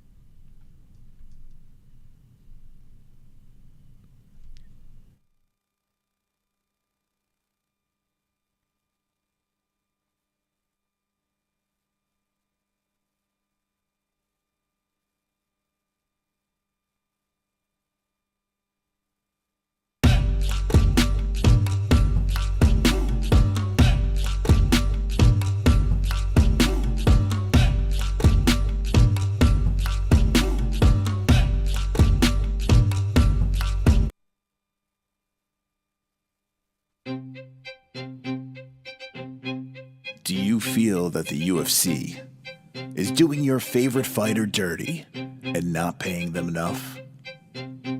Well, I understand. They need to be paid appropriately. They put their lives in danger inside a cage. and compete in their underwear. And that's not easy to do. You can make a difference by going to millions.co, link in the description. If you're a creep or a pervert, you can get a signed, fight, used, and worn bra. If you're a normal human being, you can get a signed hat or signed gloves. Anything is possible at Millions. So click that link, change a fighter's life. And if you don't, well, stop bitching and complaining about fighter pay.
It's time for the phone calls, baby. Let's talk a little Jake Paul, Nate Diaz. Waiting, why keep me waiting all hour? Hey, hey, hey. All right, let's take the phone calls. Hit up our Discord. Let's talk to the people. I want to hear everyone's opinions on Jake Paul versus Nate Diaz. Sonosi. What's up? Hey, what's up, Sonosi? So, why am I not on the updated ad yet? Why what? The undisputed ad. I had the shiny belt. Where's my ad? We need a better picture of the belt, to be honest with you. If you can give me a better picture, I could put you up there. But it's just, you really can't see the belt. You know what I'm saying? We need something good here. If you can give me something a little more belt in it, we'll put you in there. Sure. All right. I'll go hunt down. I'll get a picture at some point. Anyway, Yeah. I'll bring up the right. I was mostly teasing, but yeah. So I was looking up a couple of boxes for curiosity's sake, just to kind of prove the ridiculousness of the whole Jake scenario. And I used 3 very famous boxers to make this example. And it pains me because it brings back to my point about the resume, even though I know 2 Joints is probably crying right now when I say this. So when you go to 7 fights for most people, like say Tyson Fury, the most recent one, the person he fought, his name was Alexander Selzin. He was 3-6 in his boxing record, and he's only had 18 belts total, a losing record. Okay. You go to Muhammad Ali, the person he fought, not any much better. He had the best. He probably had the best record of all these people, 15-11 and 1. Mm-hmm. And then you got the last one being that for Mike Tyson. The person he fought only had 2-1, which was Lorenzo Kennedy. I'm not trying to minutes. But the point I'm trying to make, though, is kind of the thing you mentioned about how the pad records early on. Everyone I just described had losing records in their careers, basically. Mm-hmm. Or close to losing records. I guess Ali had the best one. But it's very painful because, like I said, most people... I mean, when you look at most MMA fighters, do you really look at, who did he fight during this time? How good were they? No, you look at who they attach to name-wise, usually, is what your first thought is. Wouldn't you say? Mm-hmm. Yeah, for instance, a guy like Paulo Costa, when he was rising up to fight Izzy, I was like, well, let's look at his resume here. It's not that very good. Yes, he's undefeated, but who the hell did he fight? Like, we really pay attention to that in the UFC. I know it doesn't get paid attention in boxing, really, but it brings a good point, though. It's like, I mean, he's only 26. Is the part that's scary. 4 more years being, most people say they usually hit their prime fighting-wise, very late 20s, early 30s. Say he gets much better in 3 to 4 years. how many more people has he potentially knocked out or beaten in decision by then? Yeah, I mean, listen, I'm telling you right now, when you look at the guys that Jake Paul is fighting, I don't think you can give me one professional boxer that's done anything in their career that has faced guys that dangerous that early. You know, I understand. The only one I'd argue that's not dangerous is the only one I may make an argument that may not be considered dangerous at all is Askren, because he has no striking at all. Yeah, listen, Askren, the YouTuber, the fucking Nate Robinson. Yeah, okay, Nate yeah. Robinson. But after those three, Woodley is a legit. Even though he doesn't have the best technique, he can knock you out. Yeah, yeah. Silva is the best striker he fought, and Diaz is a cardio machine who hits with volume striking. So it's not like he's increasing his game. He's not fighting people no longer who are just grapplers. Woodley put Jake into the fucking ropes. Like, Woodley had a moment there. He didn't step on the gas. Like, Woodley kind of fucked himself. You know what's crazy? Out of all the guys, Tyron Woodley had the best shot of winning. That's sad for me to. That's sad. When I think Is that about not crazy to think about? Like, Tyron Woodley, Anderson Silva, Nate Diaz. Now Tyron got smoked in the other fight, but still, Tyron put Jake into the fucking ropes. You know, like, he put him into the ropes. So, like, I mean, listen, a lot of these guys, a lot of these boxers, if they were to fight athletes like a Woodley, a Silva, a Diaz, even late in their careers, these guys would fuck these boxers up. I'm telling you right now, they would fuck them up.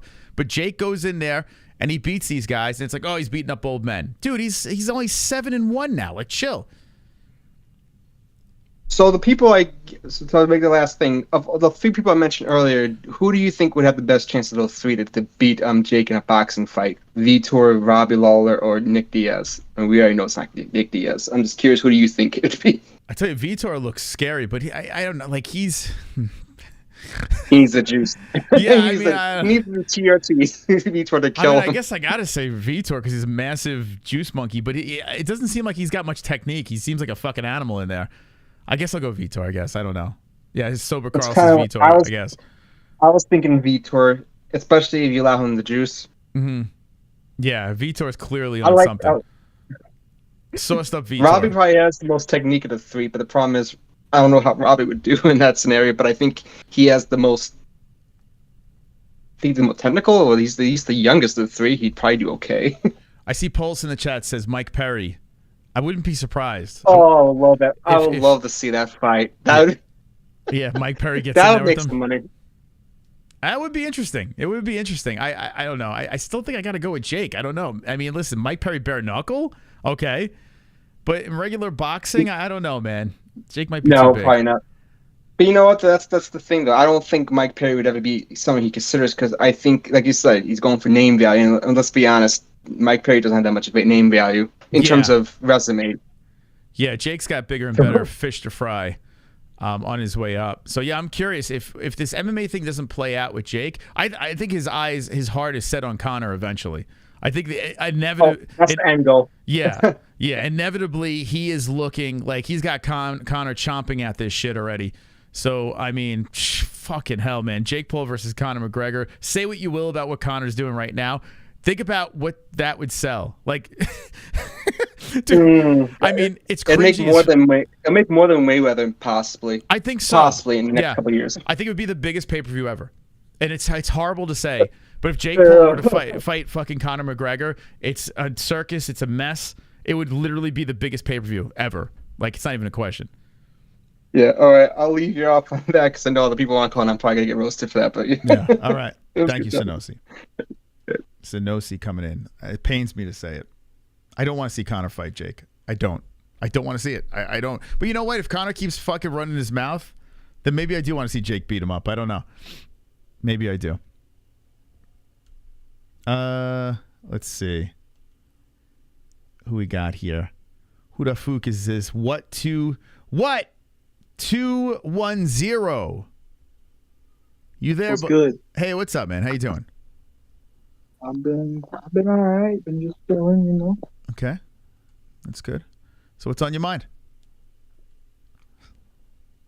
Let's see. Jake Paul had a good night Saturday night against Nate Diaz. I ain't gonna lie. I watched that whole fight. Uh-huh. And he did pretty good. Like I betted on him, and I was right.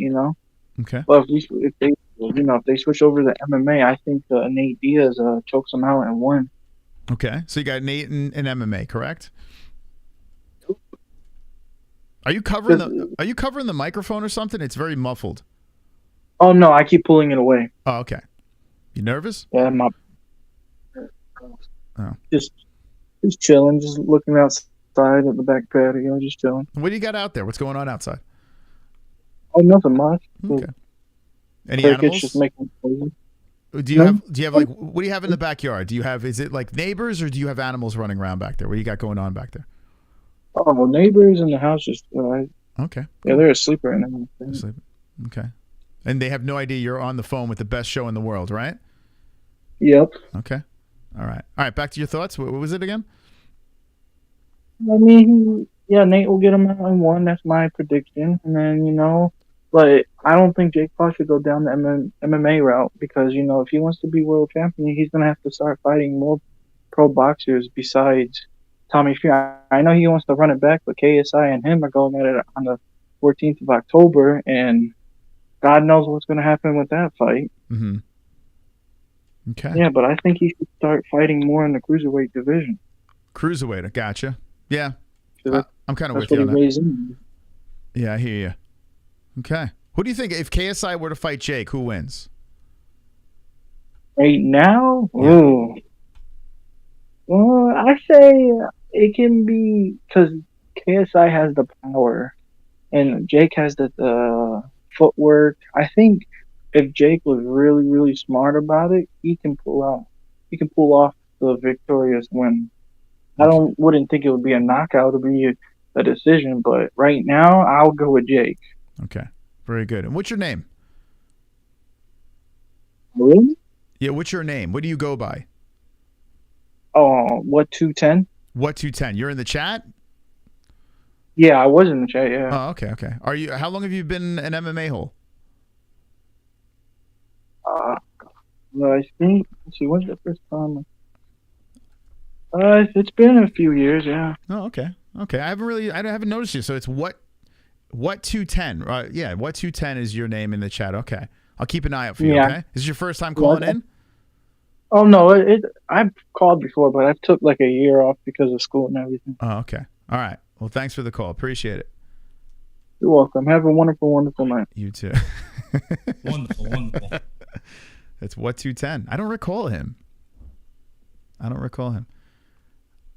Kevin from Chicago.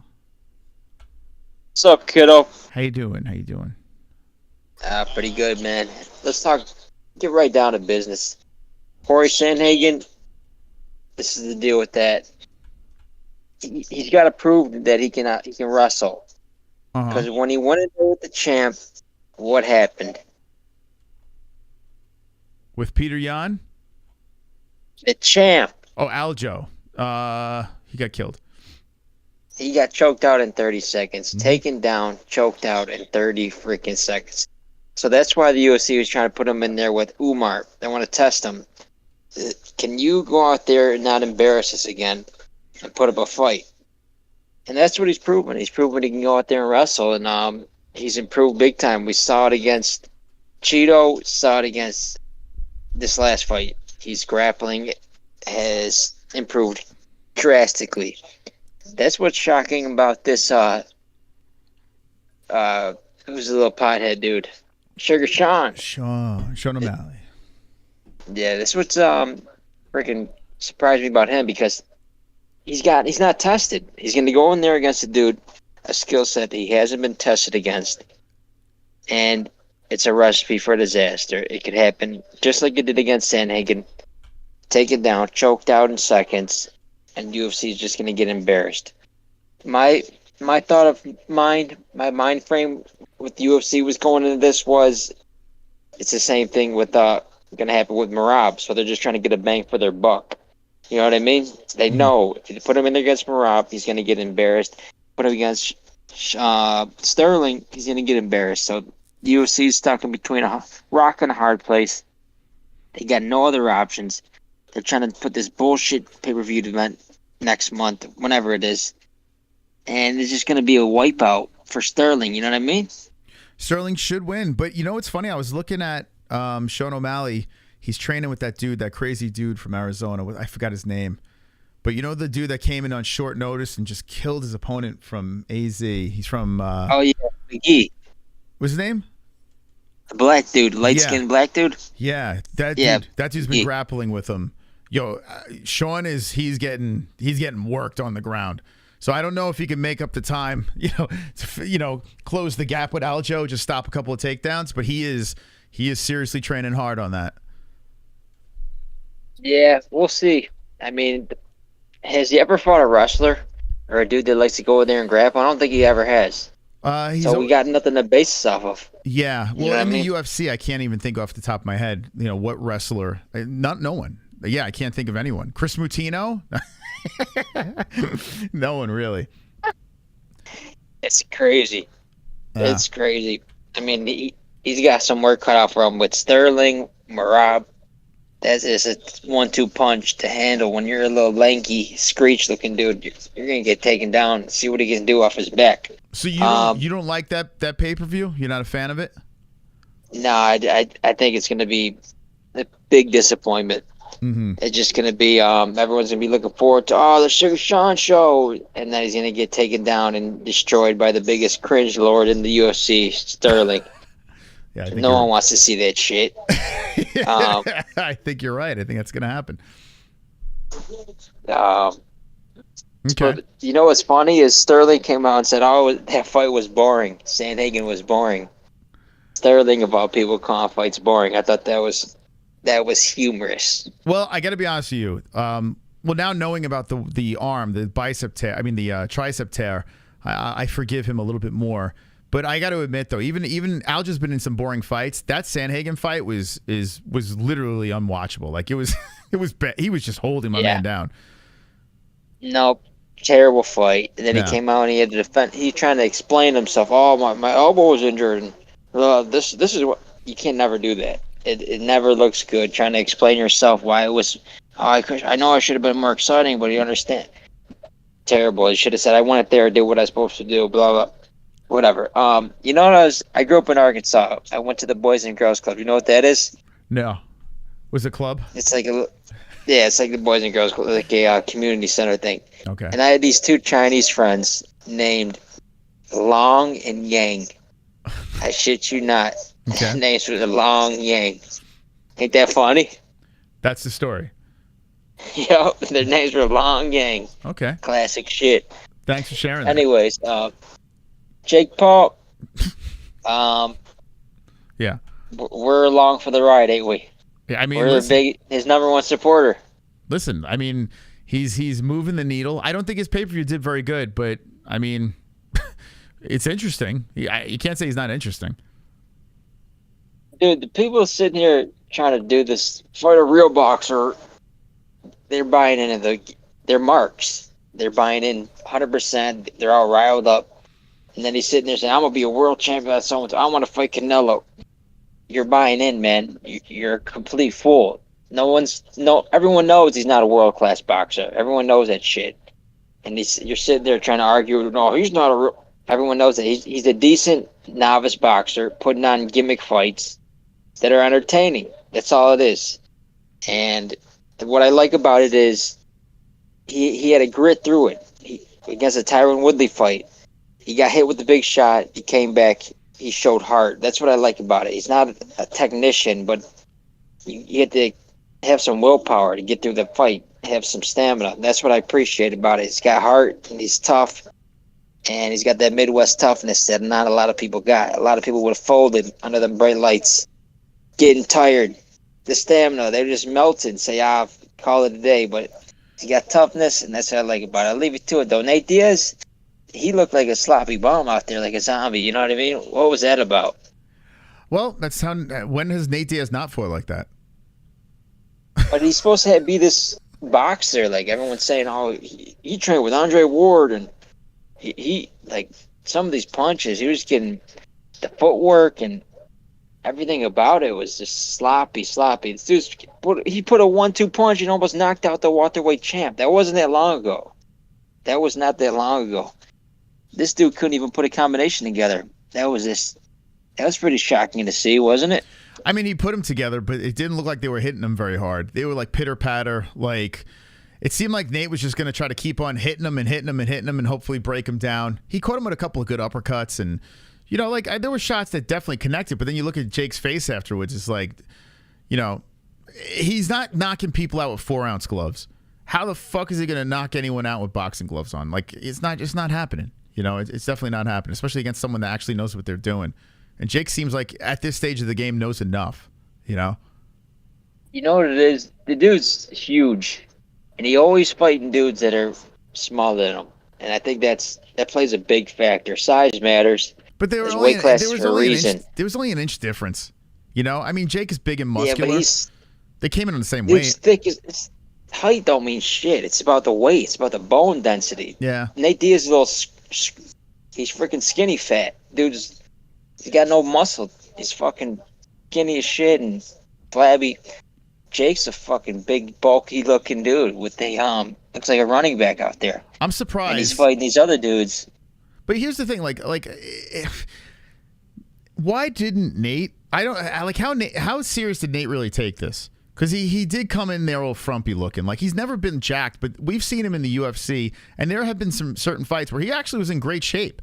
And this one here, dude looked like a fucking retired kangaroo. Like, he just, there's something, like, I wonder how serious he did take this fight.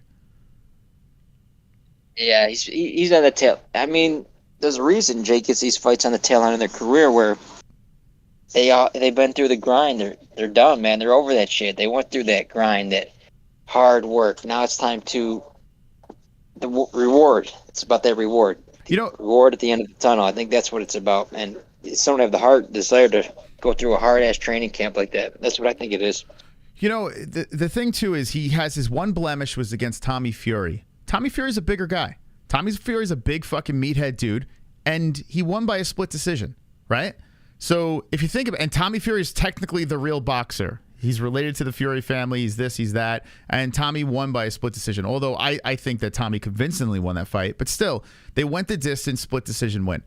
So what does that say?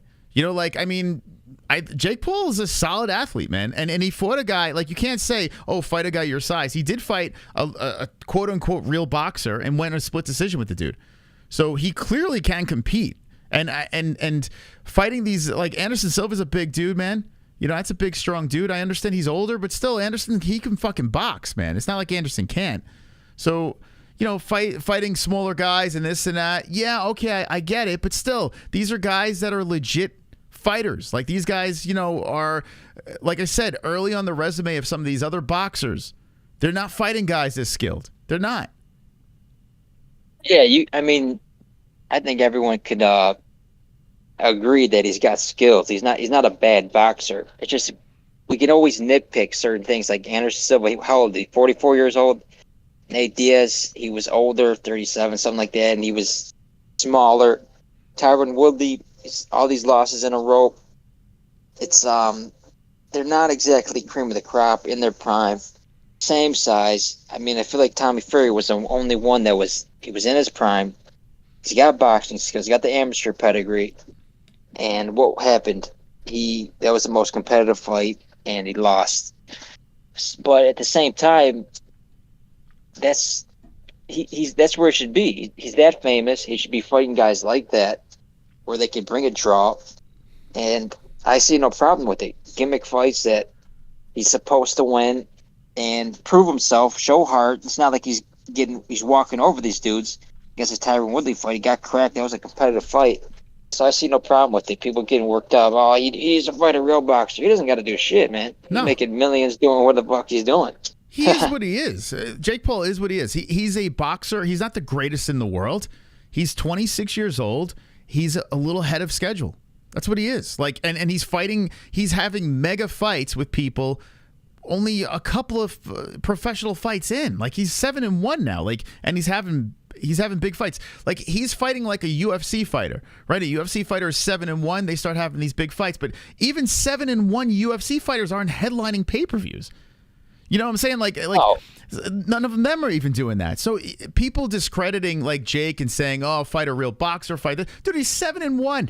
and he's still making way more noise than anyone else, and he actually has some sort of skill. You know, it's kind of crazy, man. Like, I'm not a big Jake Paul fan, but at the same time, I respect what he's doing. Yeah. You mentioned earlier, some of these boxers, I mean, they have 20 fights in and they don't fight someone with the pulse yet. So yeah, these guys are just they're literally bums off the street, you know, just punching bags. Anyway, Kevin, thank you for the call. Appreciate it. One love. Like, you know, I can't listen. I could sit here and be a salty MMA fan. I could sit here and be like, this fucking prick, fight a real boxer, be a fucking grumpy old man. Or I could look at this and say, you know what? You're interesting. You're interesting. Is he the greatest boxer of all time? No. But he's way ahead of schedule. He's doing things that boxers have never done in his position. No, what boxer has ever done what he's done? What UFC fighter really has done what he's done with limited pro experience? You know, no one. No one's done it. It's like a hybrid new form of entertainment that we're seeing here. I'm not saying Jake Paul is a world beater. He's the greatest fucking boxer of all time. I'm not saying that. But I'm saying he's an incredibly smart businessman that actually is a pretty damn good athlete. He's pretty damn good. How the fuck? He's 100% ahead of schedule. What boxer? No one could name a boxer that's fought anyone on their resume remotely as close to as talented as an Anderson Silva. Anderson Silva could be 70, and not one boxer could say they fought anyone with talent like that. No, you can't give me one name. You can't. It's an impossibility. Like it's weird, man. Like people hate to hate. And you know what it is? Like, Jake Paul is very annoying. He's got that dopey earring that looks like jizz hanging off his fucking ear. He's got the lisp. He's got the fucking receding hairline with the bizarre fucking coif in the front. He's cringy as all fuck. He's cringy as all fuck. I'm with you on that. But you can't knock what the kid has done. The kid just embarrassed another UFC fighter. We need to deal with this. So Nate has a chance to redeem himself in MMA. And if Nate loses in MMA, well, fucking hell, what do we do now? What the hell? Are we going to come up with more? How many excuses are we going to fucking make? When do we just bend the fucking knee for this clown? Two Joints, you there? Chris, brother, how are you doing? Hey, I'm wonderful. Wonderful. How's my audio coming in? Should I tone it down a little bit, or do you like where I'm at right now? No, I'll control you. You're good. Okay, thanks a lot, man. Just a couple quick words on this fucking stupid Jake Paul fight. You know what, man? The more I think about it, I know this is my opinion and everybody else can kiss my left nut. I just don't even think Nate should have taken this fight in the first place. Because he knows he's not going to be able to do what he's been trained to do his whole life, which is get a guy on the ground and choke the fucking life out of him. He's got to put the gloves on, and that's fine. It's a combat sport, but I just think Nate could have done a lot better. I don't think he shouldn't even have taken the fight, money or not. I mean, it's just frustrating because here's a fucking kid. Sure, Paul's been very successful on YouTube and stuff, and you can't take that away from him. Great.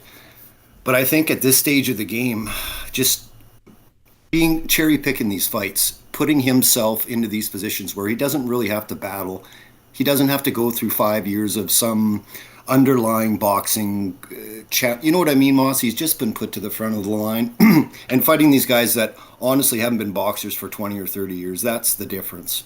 There's a difference between boxing and MMA, and I know people aren't going to like it, but really, there is. You know what I mean? I'd like to hear what you kind of think about that. So. Yeah, listen, you're right. Nate shouldn't have taken this fight. Everyone should be more mad at Nate. Nate took a fight that he was meant to lose. That's what it comes down to. Everything was stacked against him. He's fighting a quote-unquote bigger guy. He's fighting a guy that's younger, you know, a guy with a little power, you know, the guy that has some sort of boxing skill. Now, if you think about it, Nate's been in the boxing gym way longer than Jake, right? But Jake has been training exclusively in this game. He's surrounded with Shane Mosley. He's surrounding himself with the best boxers you could find because the kid is loaded.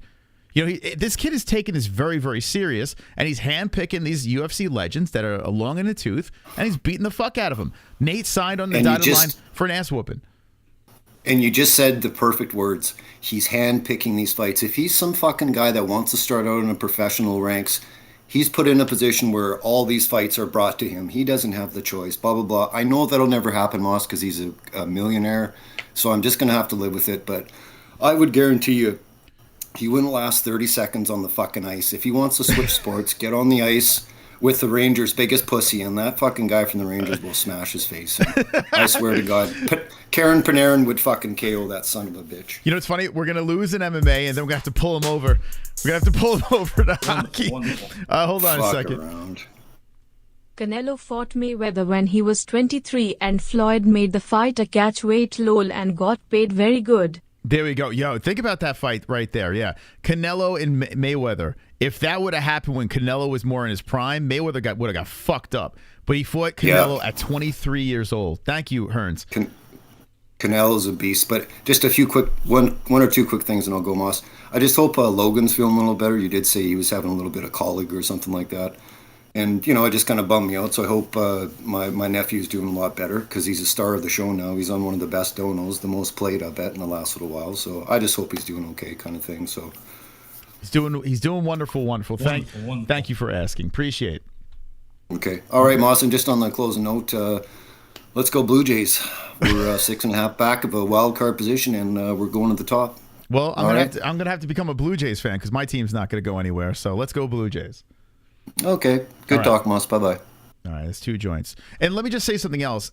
When Canelo Alvarez was 23, what was his record?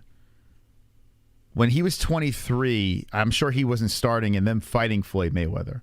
So what was Canelo's record when he was 23 years of age? Because Jake started, around 23? And Jake, of course, wasn't fighting Floyd Mayweather's, but he was literally 0-0. So, a little different. Thank you, 2 joints, for the call. Who we got here? Who else is on the line? A little Pulse. Pulse, you there, Pulse? Yo, can you hear me? Yes. Yes. How you doing? Wonderful. Nice. Wonderful. All right, what's your thoughts on this whole craziness? Man, I just have one critique of what you were saying. Mike Tyson started his professional career at 19 or at 18 and was champ by 20. Okay. So that means he's in his amateur career he was like 16, 17 years old fighting grown men. Yeah, and Mike Tyson, wasn't he fighting like 10 to 15 fights a year or some shit? Like something crazy? How many fights was he fighting a year? It was something absurd. Well, I know he fought like 3 times in 1 month on his way up. yeah, Tyson was fucking... Dude, he was literally like one of those pit bulls that they just kept in the cage. Took him off his medication, says, go for it. Tyson was wild. And how about him as Jake's next opponent? 57-year-old Mike Tyson. I don't want to see it. Do you want to see that, man? Yeah. You do? Yes. Why? I mean, it's on par with who he's he just fought Anderson Silva. So is Mike that big of a stretch? I don't want to see that. You know, like I don't even want to think about it because like if there is any way, like I would like to say Mike's gonna win even at this ancient age. But he looks pretty frumpy right now. But even frumpy, I think Mike should win, right? Because he's Mike Tyson. But could you imagine Jake Paul knocks him out? Oh my God. I believe he could. Yeah, I believe the power's the last thing to go. But my thing is, I don't believe Jake when he says he's going to fight Nate in the PFL. I know he said that after the fight, but I don't believe that. You know, I don't believe. I believe it, but I don't believe 10 million. Where is he getting this 10 mil? For PFL, like how are they gonna make that money back?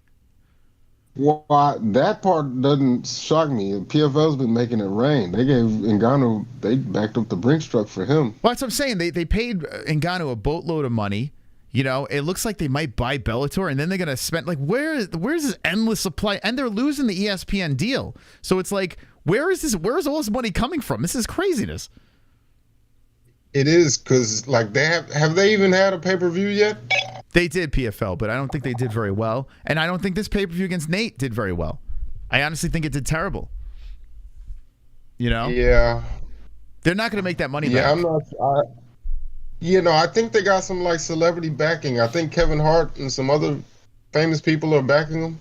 Yeah, unless they got some heavy hitter investors that are just like, yo, let's just open up the wallets. If we don't make the money back, maybe in the long run we will, type deal. Maybe. But I don't see them making their money back anytime soon. $10 million just to pay Nate. So what is Jake getting paid? Like if Nate's getting $10 million, I guess Jake's going to take a pay cut.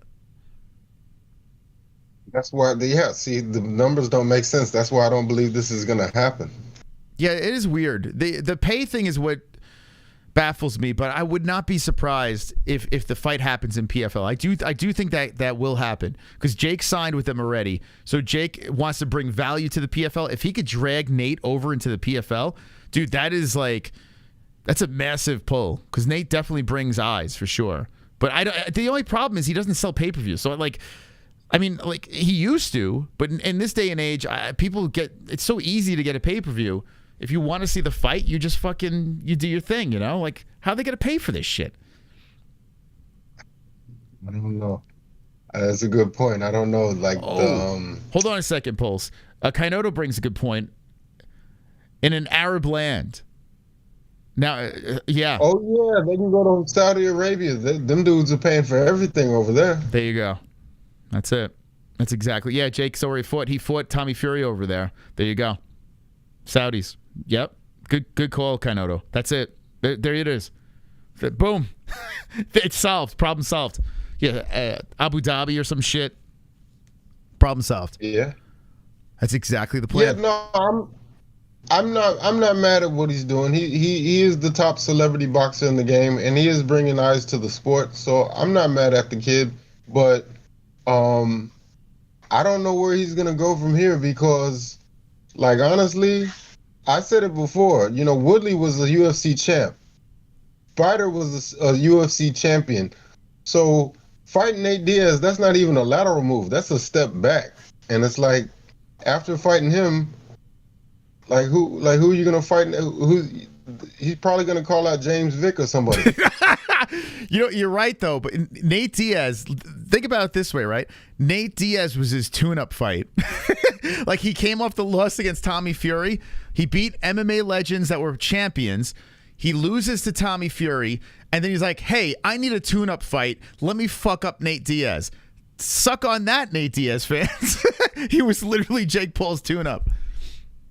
I mean, it's like, if not James Vick, I watch he calls out BJ Penn. yeah, that works. Or even worse, Matt Hughes. Yeah, he can do that. Be the next train to hit Matt Hughes. Why not? It's crazy, man. I mean, Tony Ferguson. Why not Tony? Yeah, I mean. Oh, man. Why not? Tony would be great, right? That should be competitive. How about Mike Jackson?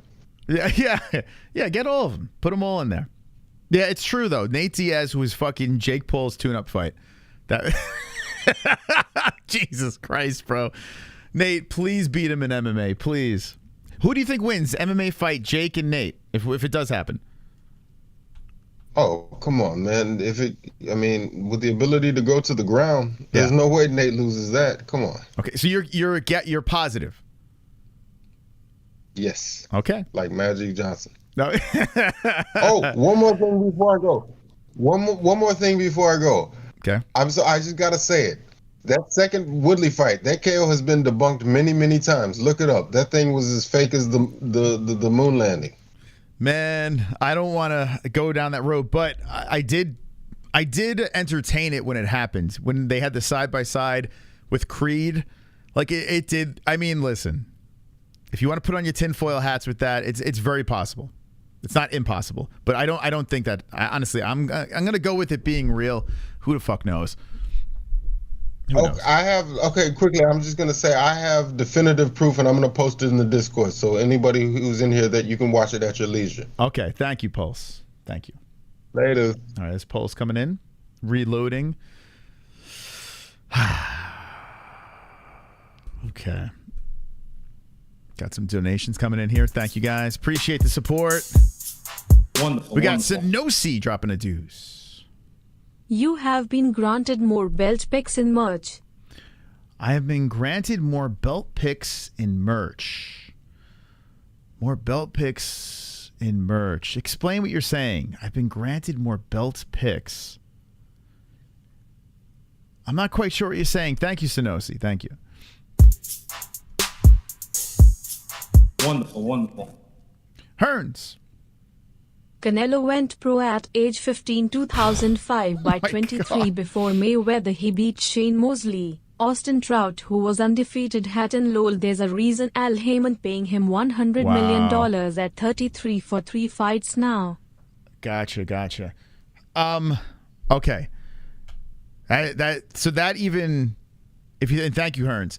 So think about this. Canelo Alvarez started 15 years old, 2005, right?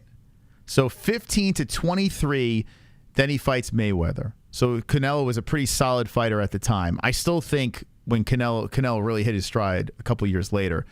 But I think Mayweather hit him just at the right time, and Mayweather fucking pieced him up. But think about this. Canelo is a treasure to the boxing world. A treasure. Jake Paul says 2026 he wants to fight Canelo Alvarez. That's on his radar right there. And if you go from 15, the age of 15, 2005, when he started, and all the mileage built up to 2026, Jake Paul started to get into his physical prime, sharpening his skills, and then he fucking beats Canelo Alvarez. I'm not saying this is guaranteed that's going to happen, but if this is what Jake is envisioning, and say this comes true, Jake takes out all the fucking great MMA fighters, waits until 2026, takes out Canelo Alvarez. Fuck. Jake Paul just taking shits on MMA, taking shits on boxing. Dude, it is not impossible. It is not impossible. Am I saying this is guaranteed going to happen? No. But man,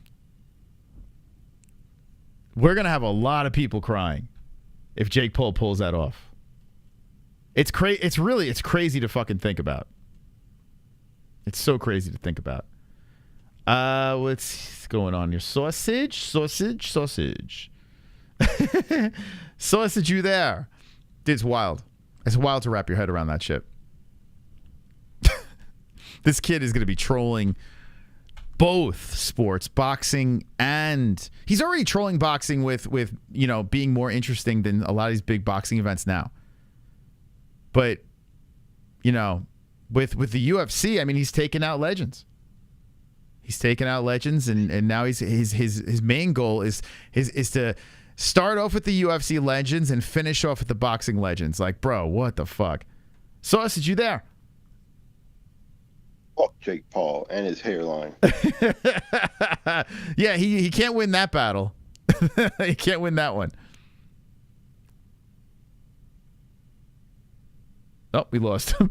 You didn't win the battle of the folk. We lost the sausage. Sausage down. Wonderful. Sausage is down. Hearns. Jake is brilliant, and what's crazy, he's helping all these guys he's beating with huge paydays. Yeah, he's literally saying, hey, listen, I'm going to use you guys. I'm kind of going to shit on your sport, but at least you're going to get paid a lot of money. And I got to be honest with you, if I was these guys, these athletes, I would grab the big bag. I mean, fuck it. Why not? You get a little embarrassed. Take the bag. Thank you, Hearns. What happened to Sausage? He said, fuck you, Jake Paul. And then Jake Paul chimed in. Sausage, F you don't block my sausage, D-West. Touch my sausage at the house of waiter schnitzel while he cook the sausage, hands on my sausage. Sausage, you there? No. Yeah, what happened? Call me back. You're back, man. It was a song. It helped you out. I said what I wanted to say. I said, fuck Jake Paul and his hairline. Fuck Jake Paul and his hairline. All right, that's it? Oh, okay. That's all you wanted. Okay, that's it. Well, guys, it was a fantastic show tonight.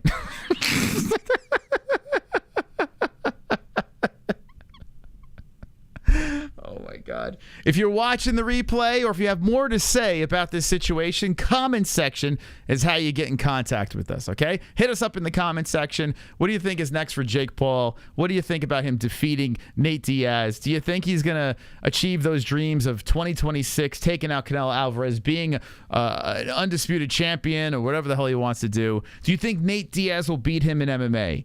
And 66% of our audience in the live chat say that Jake Paul, 34%, Jake Paul wins in MMA. 66% say Nate Diaz wins in MMA. It's almost exactly the same as when we asked the people who was going to win in a boxing match. Almost the exact same percentage went in favor of Nate Diaz. Did you curse him again? We'll find out. But anyway, link in the description down below. I mean, not link. Comments in the description down below.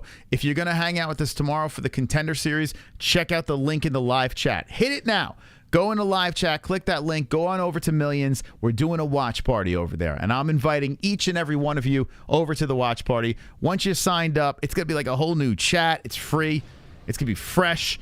You're going to see me over there. There's a Millions moderator. Listen, I think I'm the only influencer doing this. They're all UFC fighters. When I was setting this up, fucking Joe Montana, they were talking about Joe Montana was doing a watch party. I'm in the same.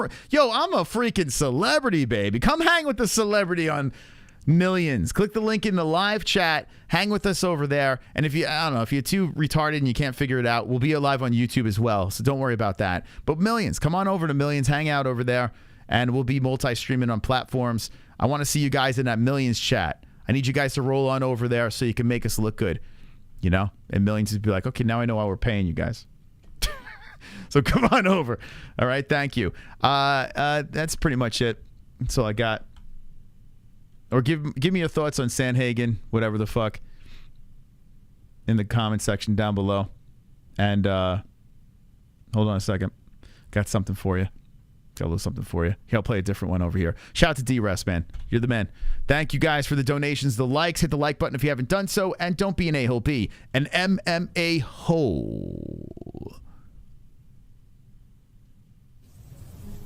Good night.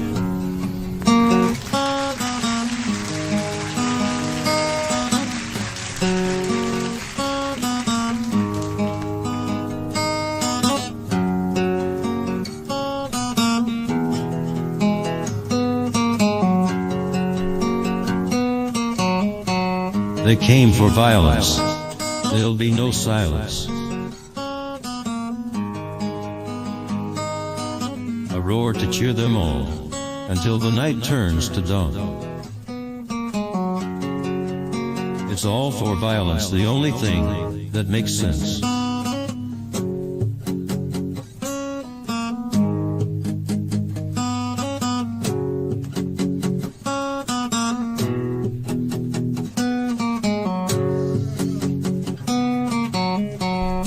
A trial to fight the rebel.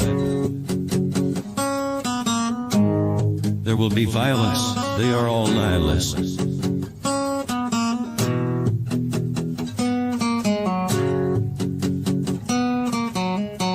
They came for violence, there'll be no silence.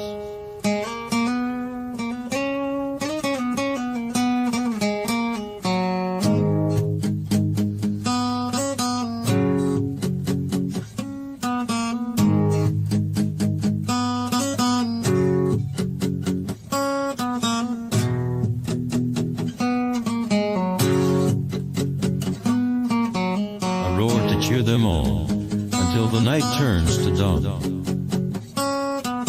It's all for violence, the only thing that makes sense.